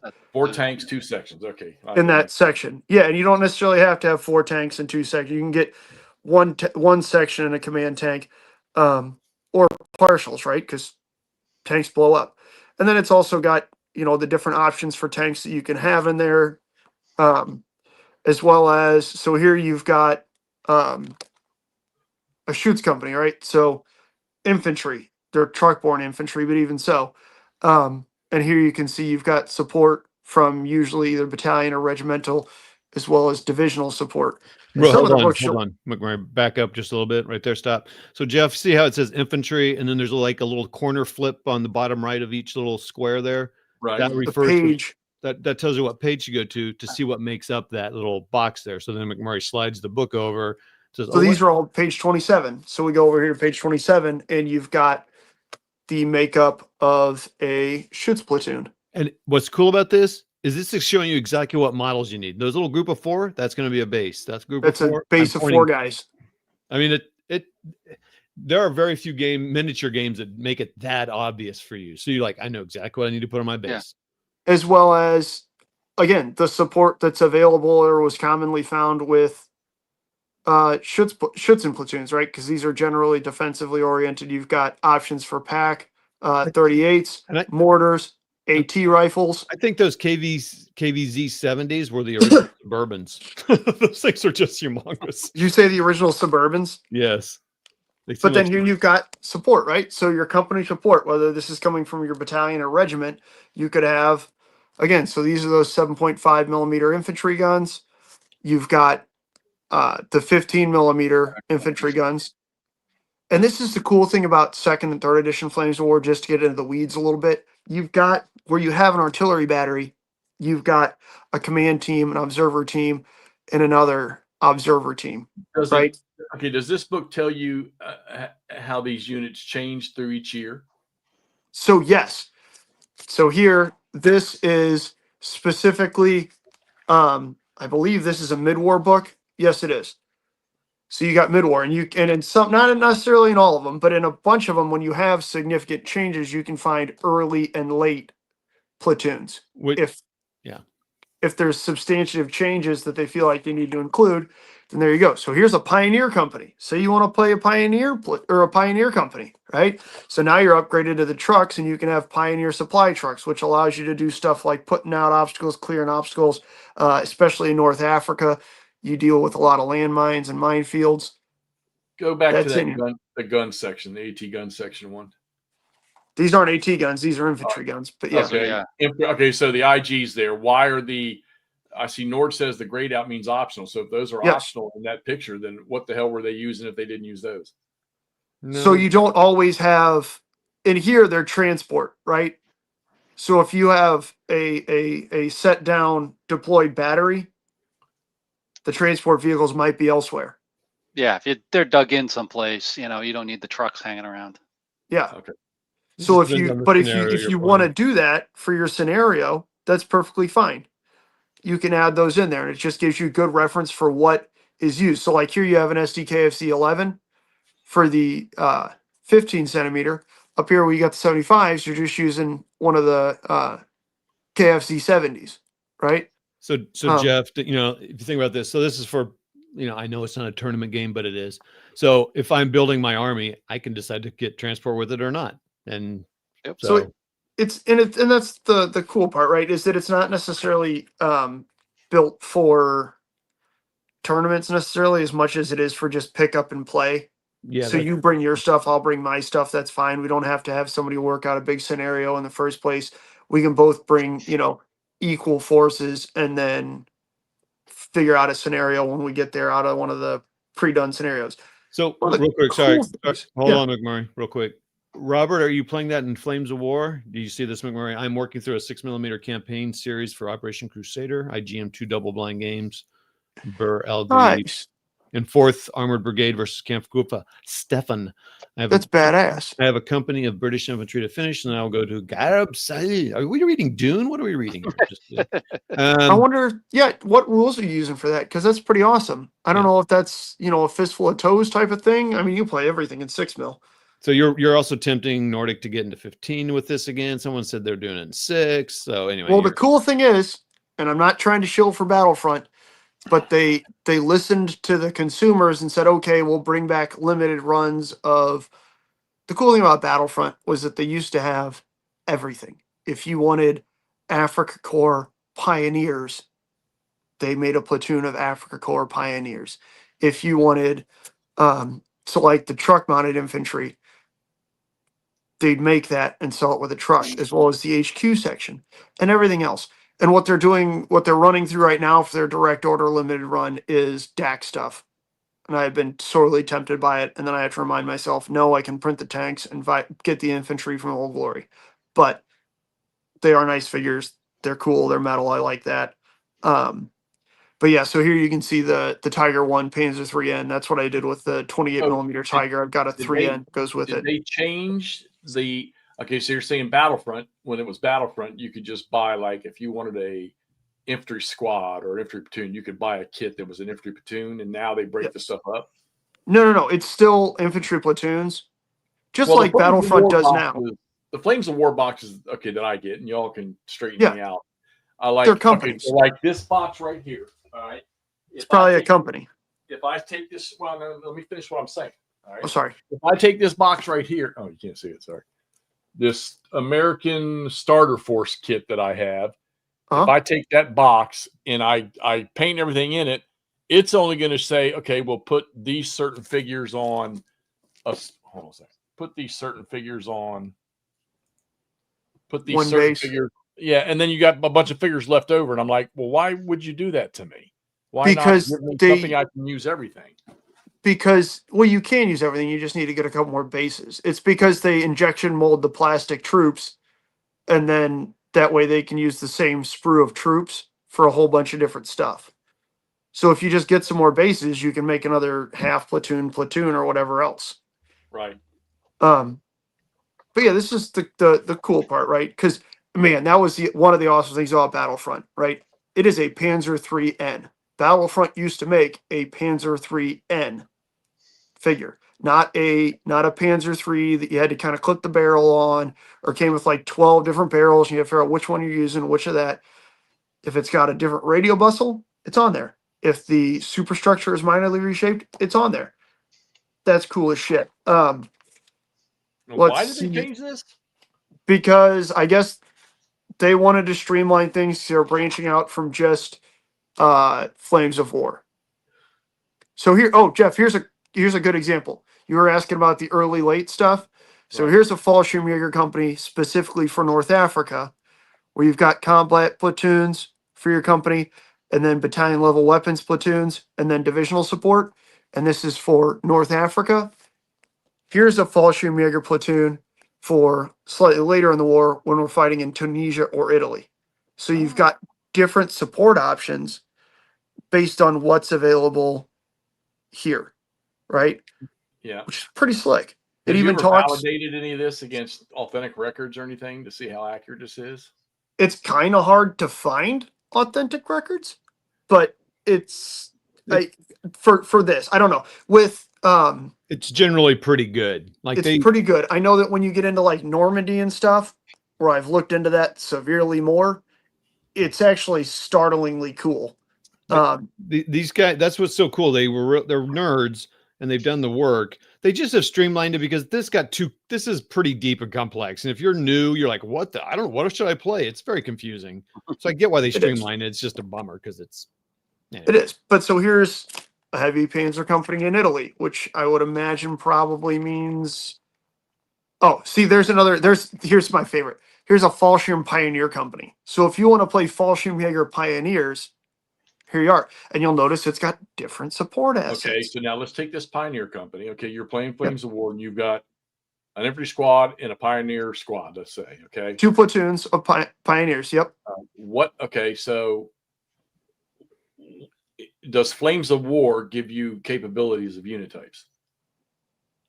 What do you mean by unit types? Like, how is my infantry squad's abilities going to be different from the Pioneer squad's abilities? So these are Pioneers, right? So Pioneers, some of their rules are stuff like dismantling minefields. Depending on what you're playing, you might have sections of barbed wire on the field that they need to clear. Pioneers can also set up barbed wire. Pioneers can have the option to swap out one of their infantry sections for a flamethrower section, right? And then if you want to get some normal infantry in there, there's your support where you can take a Panzer Grenadier platoon, a regular Fallschirmjäger platoon to go with your Fallschirm Pioneers. So they do give the units different capabilities. Yeah, absolutely. And not only do you have different organization, so these are rifle MG teams. A lot of Pioneers are just rifle teams. Sometimes once you get into like the Schutz companies, you have MG teams. In addition to that, they're all rated differently. So these are Fallschirmjäger. So you can see you've got 3 different morale ratings here, from reluctant, confident to fearless, and 3 different skill ratings from conscript, trained to veteran. These are Fallschirmjäger, they're fearless veteran. We can skip back to the Italians, where we've got some really not so great forces. It can be very, very different, which is kind of cool. So here, actually, let's just look. We'll flip back and forth a little bit here. I mean, you could make it as confusing as having even like platoons have different levels. You could do that if you had a scenario that was very specific. Well, correct. And that's where this is cool, because where you get these Pioneer platoon or Panzer Grenadier platoons, or your Marsh company, which is a just rifle platoon, those are going to be rated differently. Just like if you have some Italians running around with you, whether they're Bersaglieri or Paracadustiti, those will be different. It really is cool. And that can, again, you can see where that breaks down. You can have armor from all these different selections. Now, toll. So I'm going to give you a prime example of that. So 2 things that come to my mind. All right. As a scout, I knew that I could blow up a bridge, but if I wanted to do it more efficiently, I'd get our combat engineers. Correct. When I was in Fort Carson, our scout platoon, we were so short on MOS that we had 11 Bravos from different companies in the battalion that wanted to be in the scout platoon. So I think we had 11 Bravos in our scout platoon when I was in Fort Carson. So it's not going to break down based on platoon. It would probably work that in as your company has a platoon of riflemen attached, right? Does that make sense? Because the basic maneuver element here is a platoon. I was more concerned about, it's nice to have all these units, but if they don't have different capabilities, then what would be the purpose? But they certainly do. They do. They have different capabilities as well as different kind of effectiveness for that matter. Here you go, Jeffy. There's your cavalry, your U.S. Cav. Or I'm sorry, those are Brits. Hang on a second. Let me find. Yeah, I was going to say those look like the Yeah, those are Humbers. My bad. That's on me. Hang on. There's Americans in here somewhere. But so there's actually a really good way of looking at it. Here's all the different gun options, right? Depending on what you're looking at. These are just gun teams, not guns that are mounted on stuff, just gun teams. So from a Vickers MG, which also has that World War One, right? 'Cause this is early war, so they could shoot machine gun bombardments. Where you just crank that bitch up because you think, oh, they're at that crossroads, you know, a kilometer or two that way. Let's just start dropping bullets on them. Screw it. It is a cool game. Let me get into. Here you go, Jeff. Here's some Americans. There's Bill Darby. Here's an American tank company. Armored rifle company. So again, you'll have armored rifle platoons, which are different than normal rifle platoons. A, because they're mounted in half tracks, and B, their organic platoon support is different, right? Because just like an airborne platoon, they usually carry mortars on a platoon level as opposed to being broken up into a company command or a company support platoon.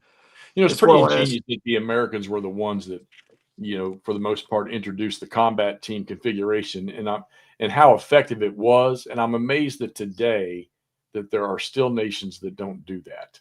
All right, there you go, Jeff. There's your armored recon company for the Americans with the white scout cars. Well, some honeys. All right. Yep. Absolutely. And so then there is a normal rifle platoon, right? Or rifle company. So not an armored rifle company. You've just got rifle teams. Foot pounders. Yep. And so again, here you've got rifle teams, not rifle MG teams, because especially at the time, the U.S. did not mix light machine guns into their infantry platoons, right? So once you get a little further on, or if you have paratroopers, you're going to have rifle MG teams, because as opposed to the, an ordinary rifle squad or rifle platoon would have a BAR, but that's not that doesn't take the place of having a 1919 in your platoon, right? So it really does a good job, and here you can see again a difference in the effectiveness of what you're doing. Can you play campaigns in this, and if you do, can your troop quality increase as the units progress through? Hang on. That is what this game or this book is all about. Italy battles. Which actually comes with a big long canister and a map and all kinds of stuff specifically for playing. They broke it up into 3 of these style books. One is Italy Battles, which goes along with the Infantry Aces little pack they used to make. Then they have one for Normandy that is Tank Aces, and then actually one for North Africa that's Raiding Aces, which is also super cool. So there you're rolling around with LRDG trucks and stuff like that. I'm actually going to move. I have a giant stack of books here, as you can see. So I'll move some of them down. I'm amazed you didn't bring those out here and just accidentally leave them with that other one you left me. Jeff, you're not going to play it, so he's not Jeff, no offense, but there is no fucking way I'm going to give you these books. It's the information. I know. Same. To Home Depot or Office Depot and scan them all and send them to me. So here is one example of. Jeff, if you get Panzer, you get the same things in there. Yeah, Panzer does have really good stuff like that. Like it does a lot of this stuff. But real quick, Jeff, the Battlefront, they have all the 3rd edition books on free PDF. They do. So actually, you can print them and bind them with your stuff, which is kind of slick. They're not going to have a lot of the stuff that he's showing. You should find a link and post that. But these are super easy to find on like eBay and stuff, or even used. Where's some of them? I bought them. Half price books sometimes gets a bunch of them. Sometimes. Yeah, honestly, most of the time they're like $5 or $6 on eBay. But so this game doesn't actually have any lists in it per se. It's all about campaigns specifically with infantry. Like I said, there's one that focuses in Normandy that is Tank Aces. And then there's one in North Africa that's called Raiding Aces, but the idea is you're, an Auto-Saharian on a patrol or an LR. Excuse me, I got the hiccups. I got excited talking. Or an LRDG patrol, which is pretty cool, especially because you can get a whole bunch of them flying around a table in 15 millimeter. So with the campaigns, are you actually just building up troops for each individual battle, or you actually have? I don't know, a division or a battalion or something like that you're carrying your company through. So here you can see where you get different stuff. The tank aces one was always really cool because we started putting kill rings on our stuff and all that. So here are, again, it's all about your infantry. So let's see. Let me push down these two guys who have flagpoles, and I'm just going to lay this on top.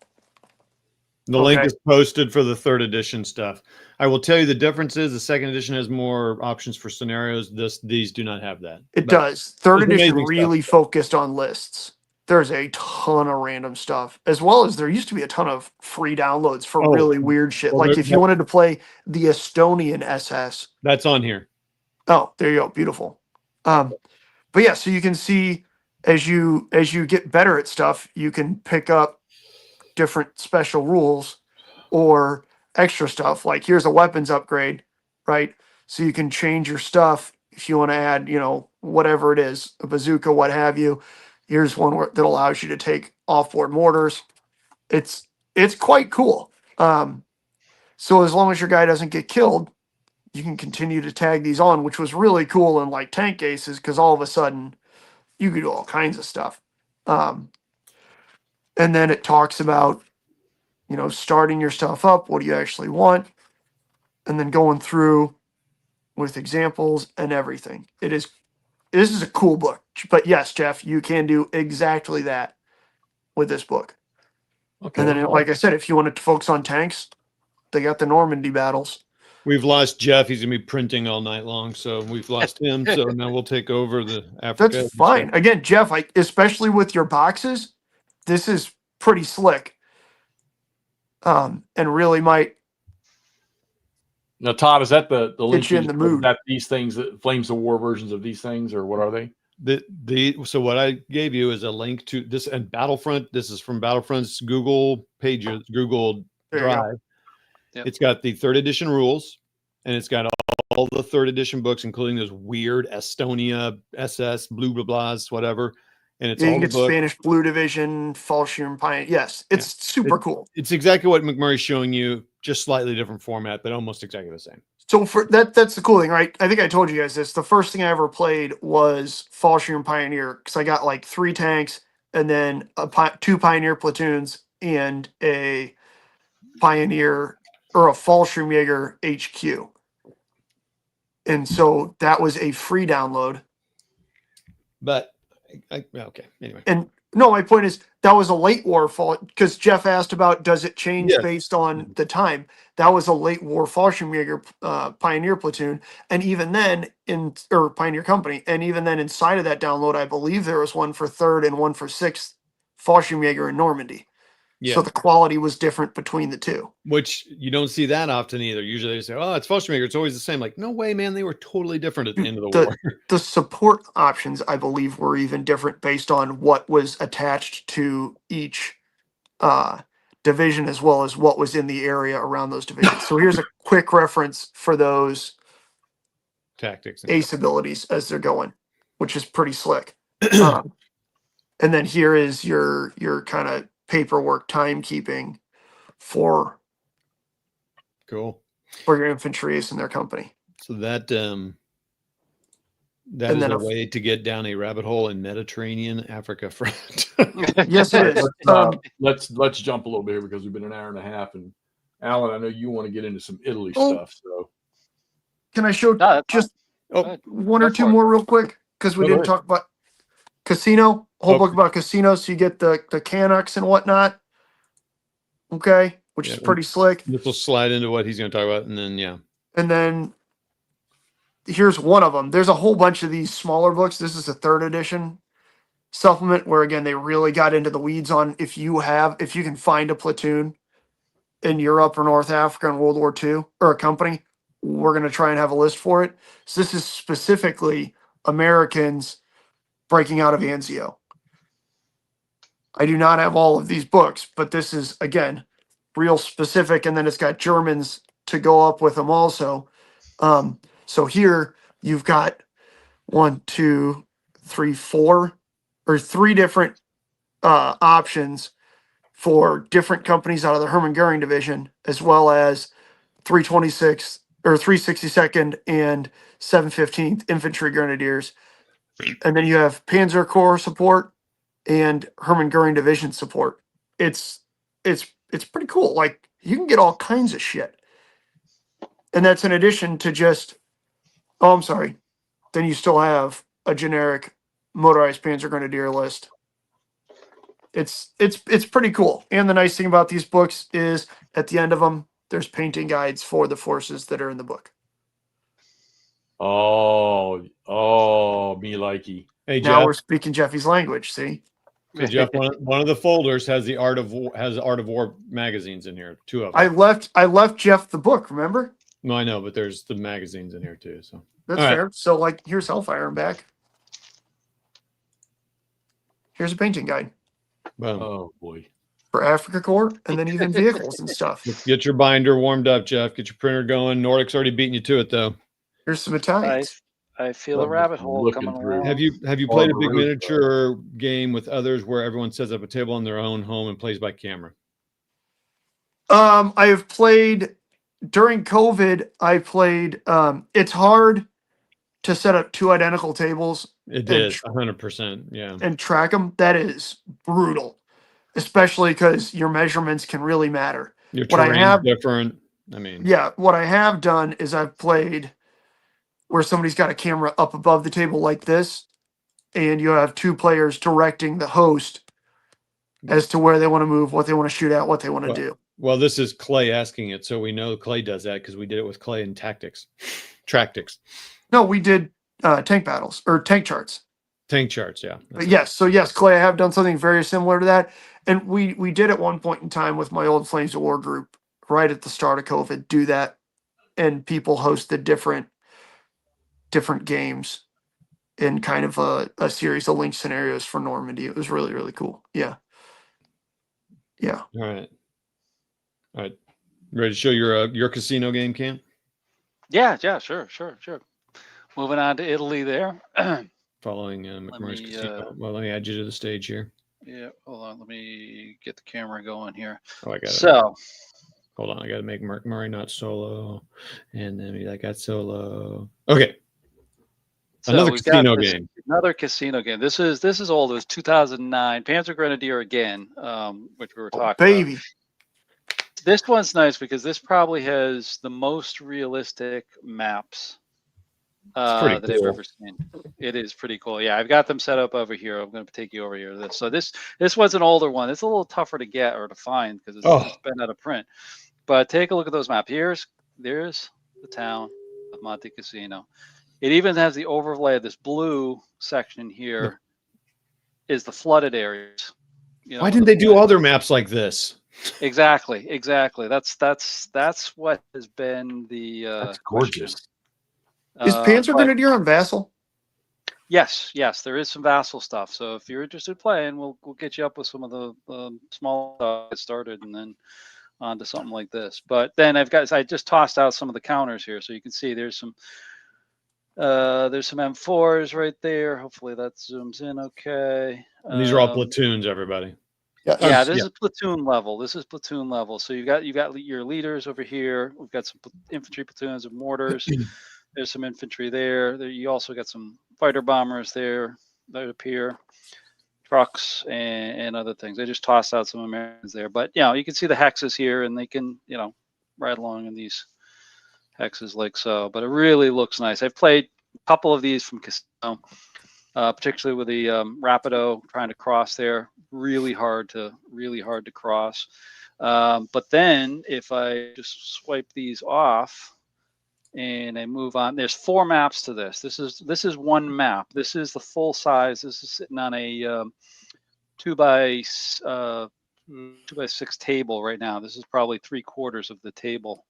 You can see there. So there's 4 of these. So you really, if you're doing the whole thing, you need a 4x8. There's the mountain. There's the mountain. So is that casino? There's the monastery right there. Yep. There's the monastery right there, and then you have Snakehead Ridge up here. Oops, stay on. Calo Sant'Angelo over in here, and then Cali Malloy. I think this is where the Polish division come up over in this area. And then Dude, they got like a butt ton of expansions for Panzer Grenadier. So this is the other. This would be the. Can't do it because they only got one table. Good looking, something like that. Wow. That's 2 of them right there, and then there's 2 more that shows the Leary Valley, and then the other. There's 4 of them. Yeah, there's 4. Jeff, so there you get the rest of the Leary Valley over here. Yeah, that's crazy. This map here is an exception to the rule, so just understand. Oh yeah.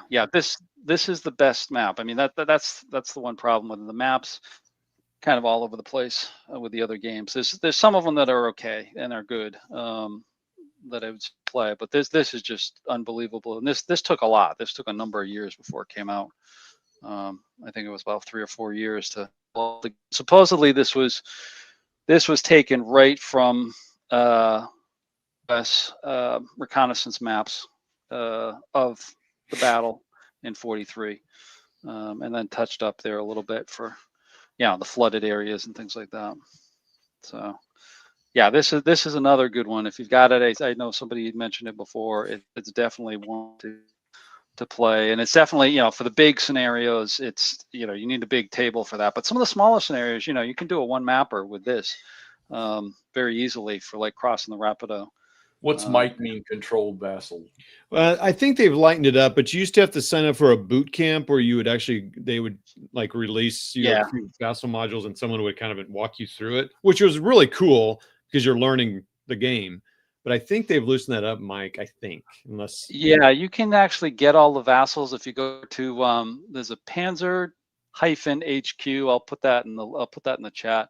There's a Panzer HQ site. It's not official from Avalanche Press. It was somebody else who actually put it together, and they kind of eventually blessed it. And they've loaded all of the vassal modules up in there, and you can download them from there. All you got to do is sign in. It's basically just create a login, so they know who you are, and you can grab the vassals from there. They don't post them into the vassal stuff.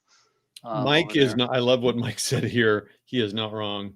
Oh yeah, you put it up. Clay, please note some people really bounce off Panzer Grenadier hard, and while some love it greatly. That is exactly right. Yep. What's the thing that makes you bounce from it? Couple things. We mentioned the maps. I mean, I don't have any of the other games here. Well, I do. Wait a minute. Let me go back. Well, I'm looking at the first one. I have the first one, and those maps don't look too bad. Which don't look ones? like that, but they don't look bad.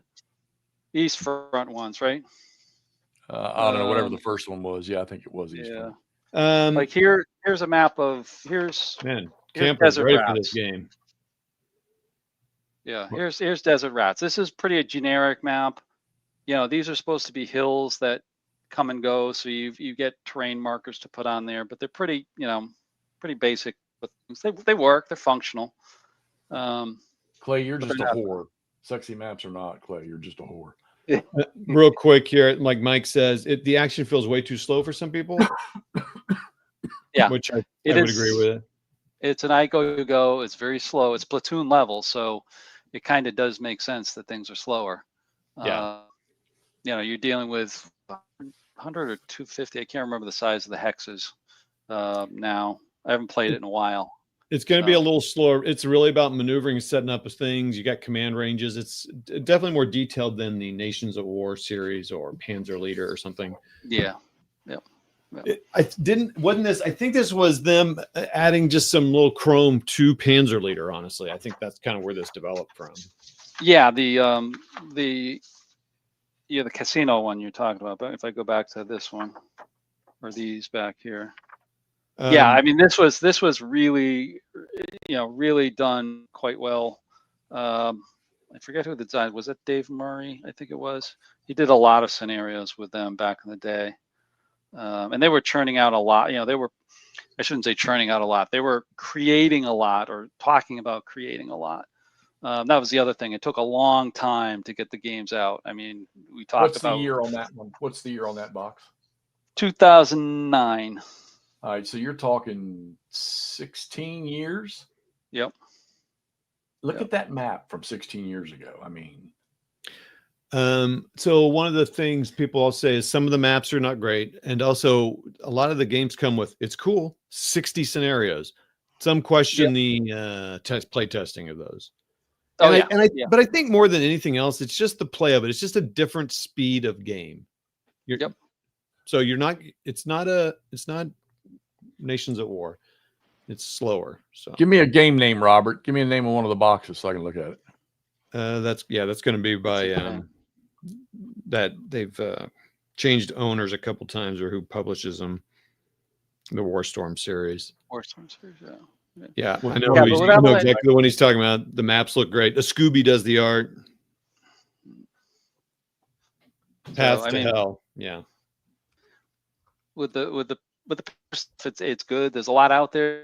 If you're looking for oddball stuff, I mean, like McMurray was saying about Estonian, SS or whatever.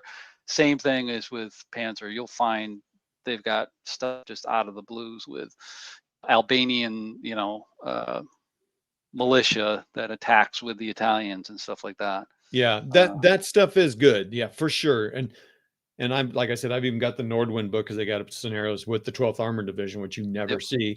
The only problem with it was I had to buy 7 or 8 games to be able to play the scenarios, and I'm like, forget it. I'm not doing it. Yeah, and that's another problem too. Particularly, it's kind of like ASL in that way. Yeah, particularly with the older games, is you'd need a lot of the base modules to get it. You're buying all the Eastern Front stuff, and then you got to buy some of the Western stuff and everything else. So it got a little bit busy that way.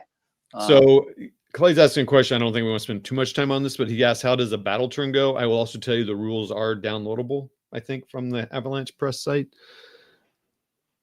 Yes. But, so how does the turn work? Basically, like I said, we don't want to spend too much time on it. Yeah, no, it's actually fairly quick, because the turn is, you roll dice to see who gets the initiative. They go first, and basically it's an I go, you go type of thing. But you choose which groups of units you want to go, and that's where your leaders come into play, because your leaders basically build out a chain of command. So you got a lieutenant colonel, he can activate a major, who could then activate several captains, again, if they're in range, and all of those units can actually move, fire, or do something. And you do all of that. When you're done with that section, the opposite person goes, and they get to do it. And there's opportunity fire, the usual stuff, and everything there too. So you do have all those interactive mechanics there with it as well. But then you just go back and forth until everybody passes, or there's nobody left to move, and then you move on to the next turn, and you keep going like that. So it can take some time, particularly if you're dealing with scenarios that have like a few hundred units and you're going to go for 60 turns. That's going to take some time. There you go, Hexy. It's a slow grind. Yeah, but some of the other ones, like if you look at some of their bulge ones, like Elsborn Ridge is a good one. That's another good one that has lesser amount of turns. Then you're dealing with 10, 15, 20 turns, and you're dealing with maybe 20, 25, 30 counters on there, and you get a whole mix of counters. That's, as I said, with American, British, German, Italians. You're going to get all the tanks, all the tank destroyers, and everything else that's in there as well. So and look at this. If you look on the thing here where I'm circling, Sagunto played Africa Corps 2, capture of Zyagbub, and rated it a 2. Oh, that's not good. But he just played that 10-31-25. Good job, Sagunto. Yeah. This is a good site. I mean, if you're ever interested in it, and if you do have stuff in there, go out there, because you can actually, leave an AAR out there, and you can see underneath there, there's rankings. You get ranked. You do so many scenarios, you can work your way up the rankings and such. It is a pretty good site. Like, you don't see very, like, at ASL might have something like this, but you don't see many games with this. I mean, no, there's a lot of posts. People are, this is kind of cool. Anyway, so it's. Yep. So anyways, that's my other Italian one that I wanted to roll out, is Casino 44. Yep. Cool. I think it's a good one. It's probably one of the best ones there with. Well, it's plain and simple. The best freaking game ever made on Italy at all was the Avalon Hill first edition of Anzio. Come on. Stop, Jeff. Stop. I guess I have a question here. Is why is North Africa in miniatures and board games? Why do people not play it as much as they do other ones? Ooh, that's a good question. I don't know if that was one of your questions, Jeff, but I know we're kind of nearing our time here, but I'm always curious, why is it just not as popular? That is a good question. I mean, we do know some people that like it, and I get an urge every now and then. And Alan, I know he damn sure does.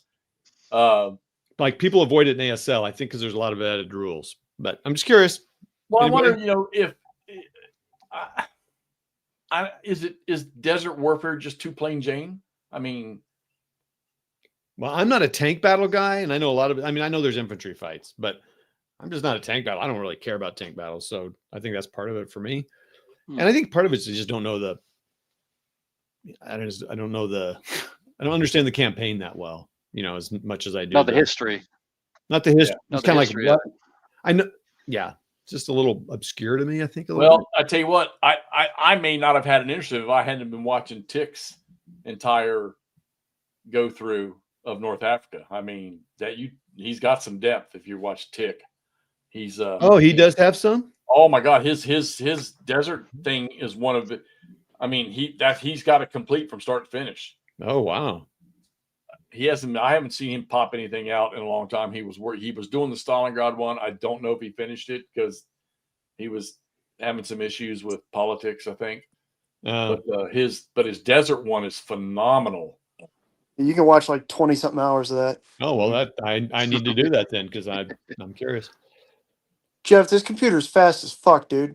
You're gonna run down to Walmart tomorrow and pick up a camera. Why don't you go down tonight? They're probably still open, right? Well, because we're talking.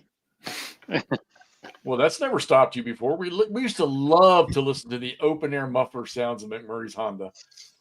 As he drove to Schnucks to go grocery shopping. I forgot about that. We did used to do it all the time, didn't we? So McMurray, why do you?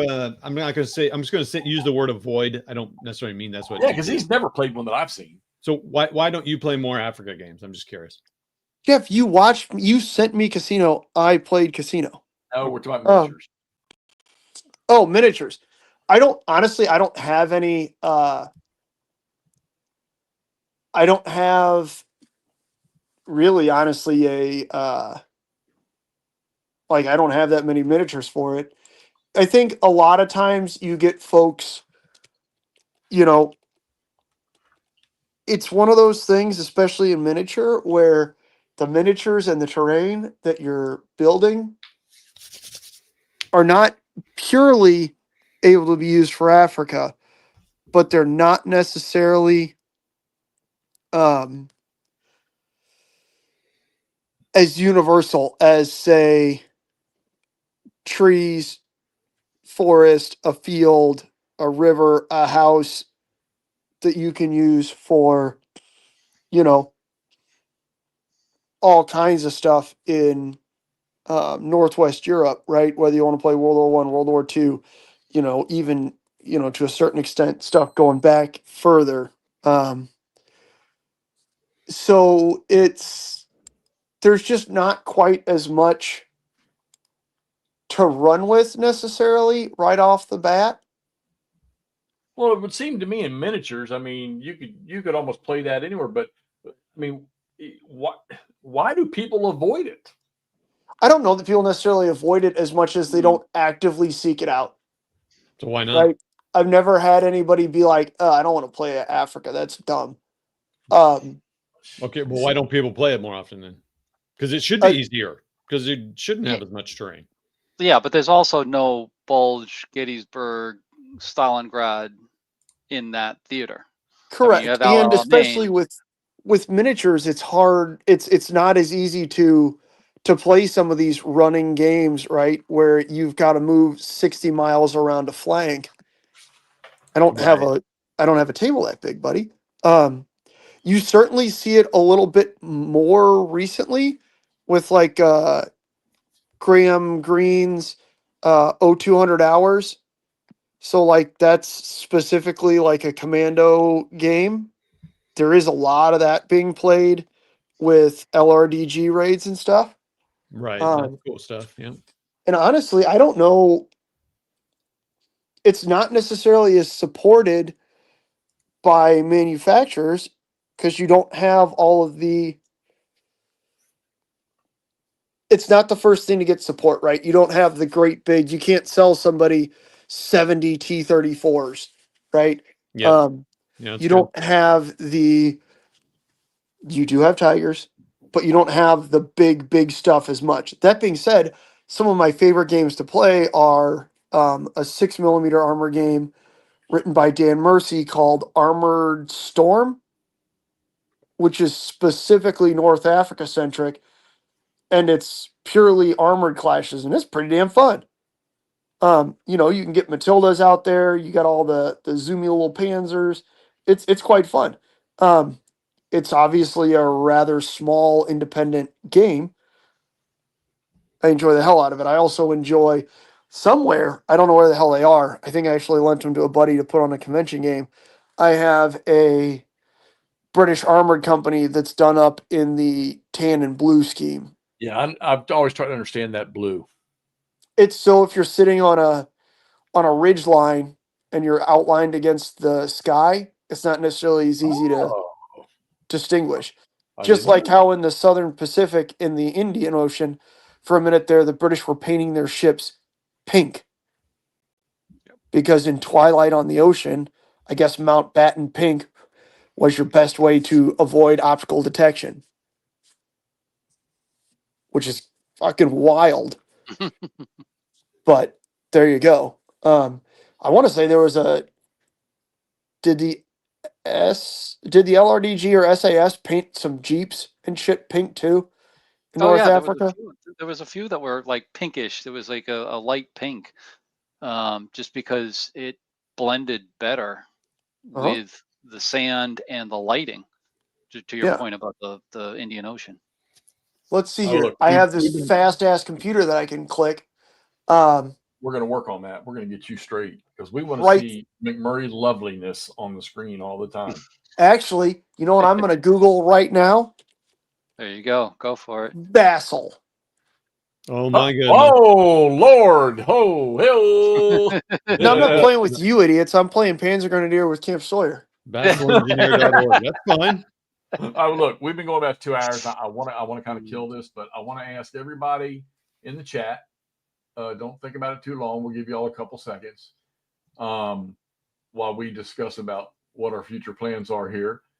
What would be your favorite Mediterranean game? It can be tactical, operational, grand tactical. I don't care.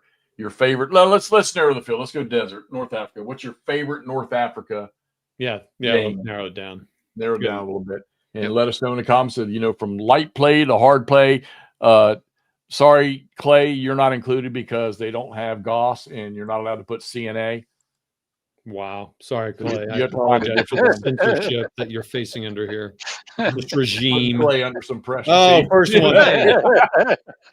Who put CNA? Nord? No, Charles? Clay. No. Oh, Clay. Yeah, there you go. All right, so we got Panzer North Africa. Yeah, Panzer NA. Yeah. Good. Sard, thanks for coming over, man. Appreciate you checking out the show tonight. Hey, also, guys, you notice we've got Camp on here with us. So Camp Sawyer, get over, check his channel out. Camp is into a lot of things over there. He plays a lot of stuff. And then we picked up a new one here lately, Ross, with his channel's called A Sound Like Thunder. Ross he's like a single system focus guy. Boy, he's really heavy into Great Battles of the American Civil War right now. And he's our rules lawyer when we're playing. A lot. Well, I know when Todd and I were playing, he would help us out with the rules. Camp's pretty handy with that stuff too. Get over there and check those two guys' channels out. McMurray's got a computer now. I think you mean North Africa. So you know where this is going to head eventually with this. So with all the miniature stuff, he's got it all. And we got a visitor on here, Not Jay. Check out Not Jay's. It's not his channel's called Not Jay's Tabletop Wargaming. No, it's not called Not Jay's Chronicles. But if you Google Not Jay, Chronicles of Not Jay, if you look up Chronicles of Not Jay, it'll pop up. That's the show we do every Wednesday. Thanks, Clay. And you get ideas, guys. Pop these. Look, I see the comments, and I try to answer every comment somebody sends to the YouTube channel. If you got something you want to see us tackle, believe me, it'll help us out. Post it in the comment of one of these streams or something, and let us know what you'd like to see us discuss. Because this is kind of something new we're trying to build here. Because there's 6 of us that can, or 5 of us that can go round and round about this stuff.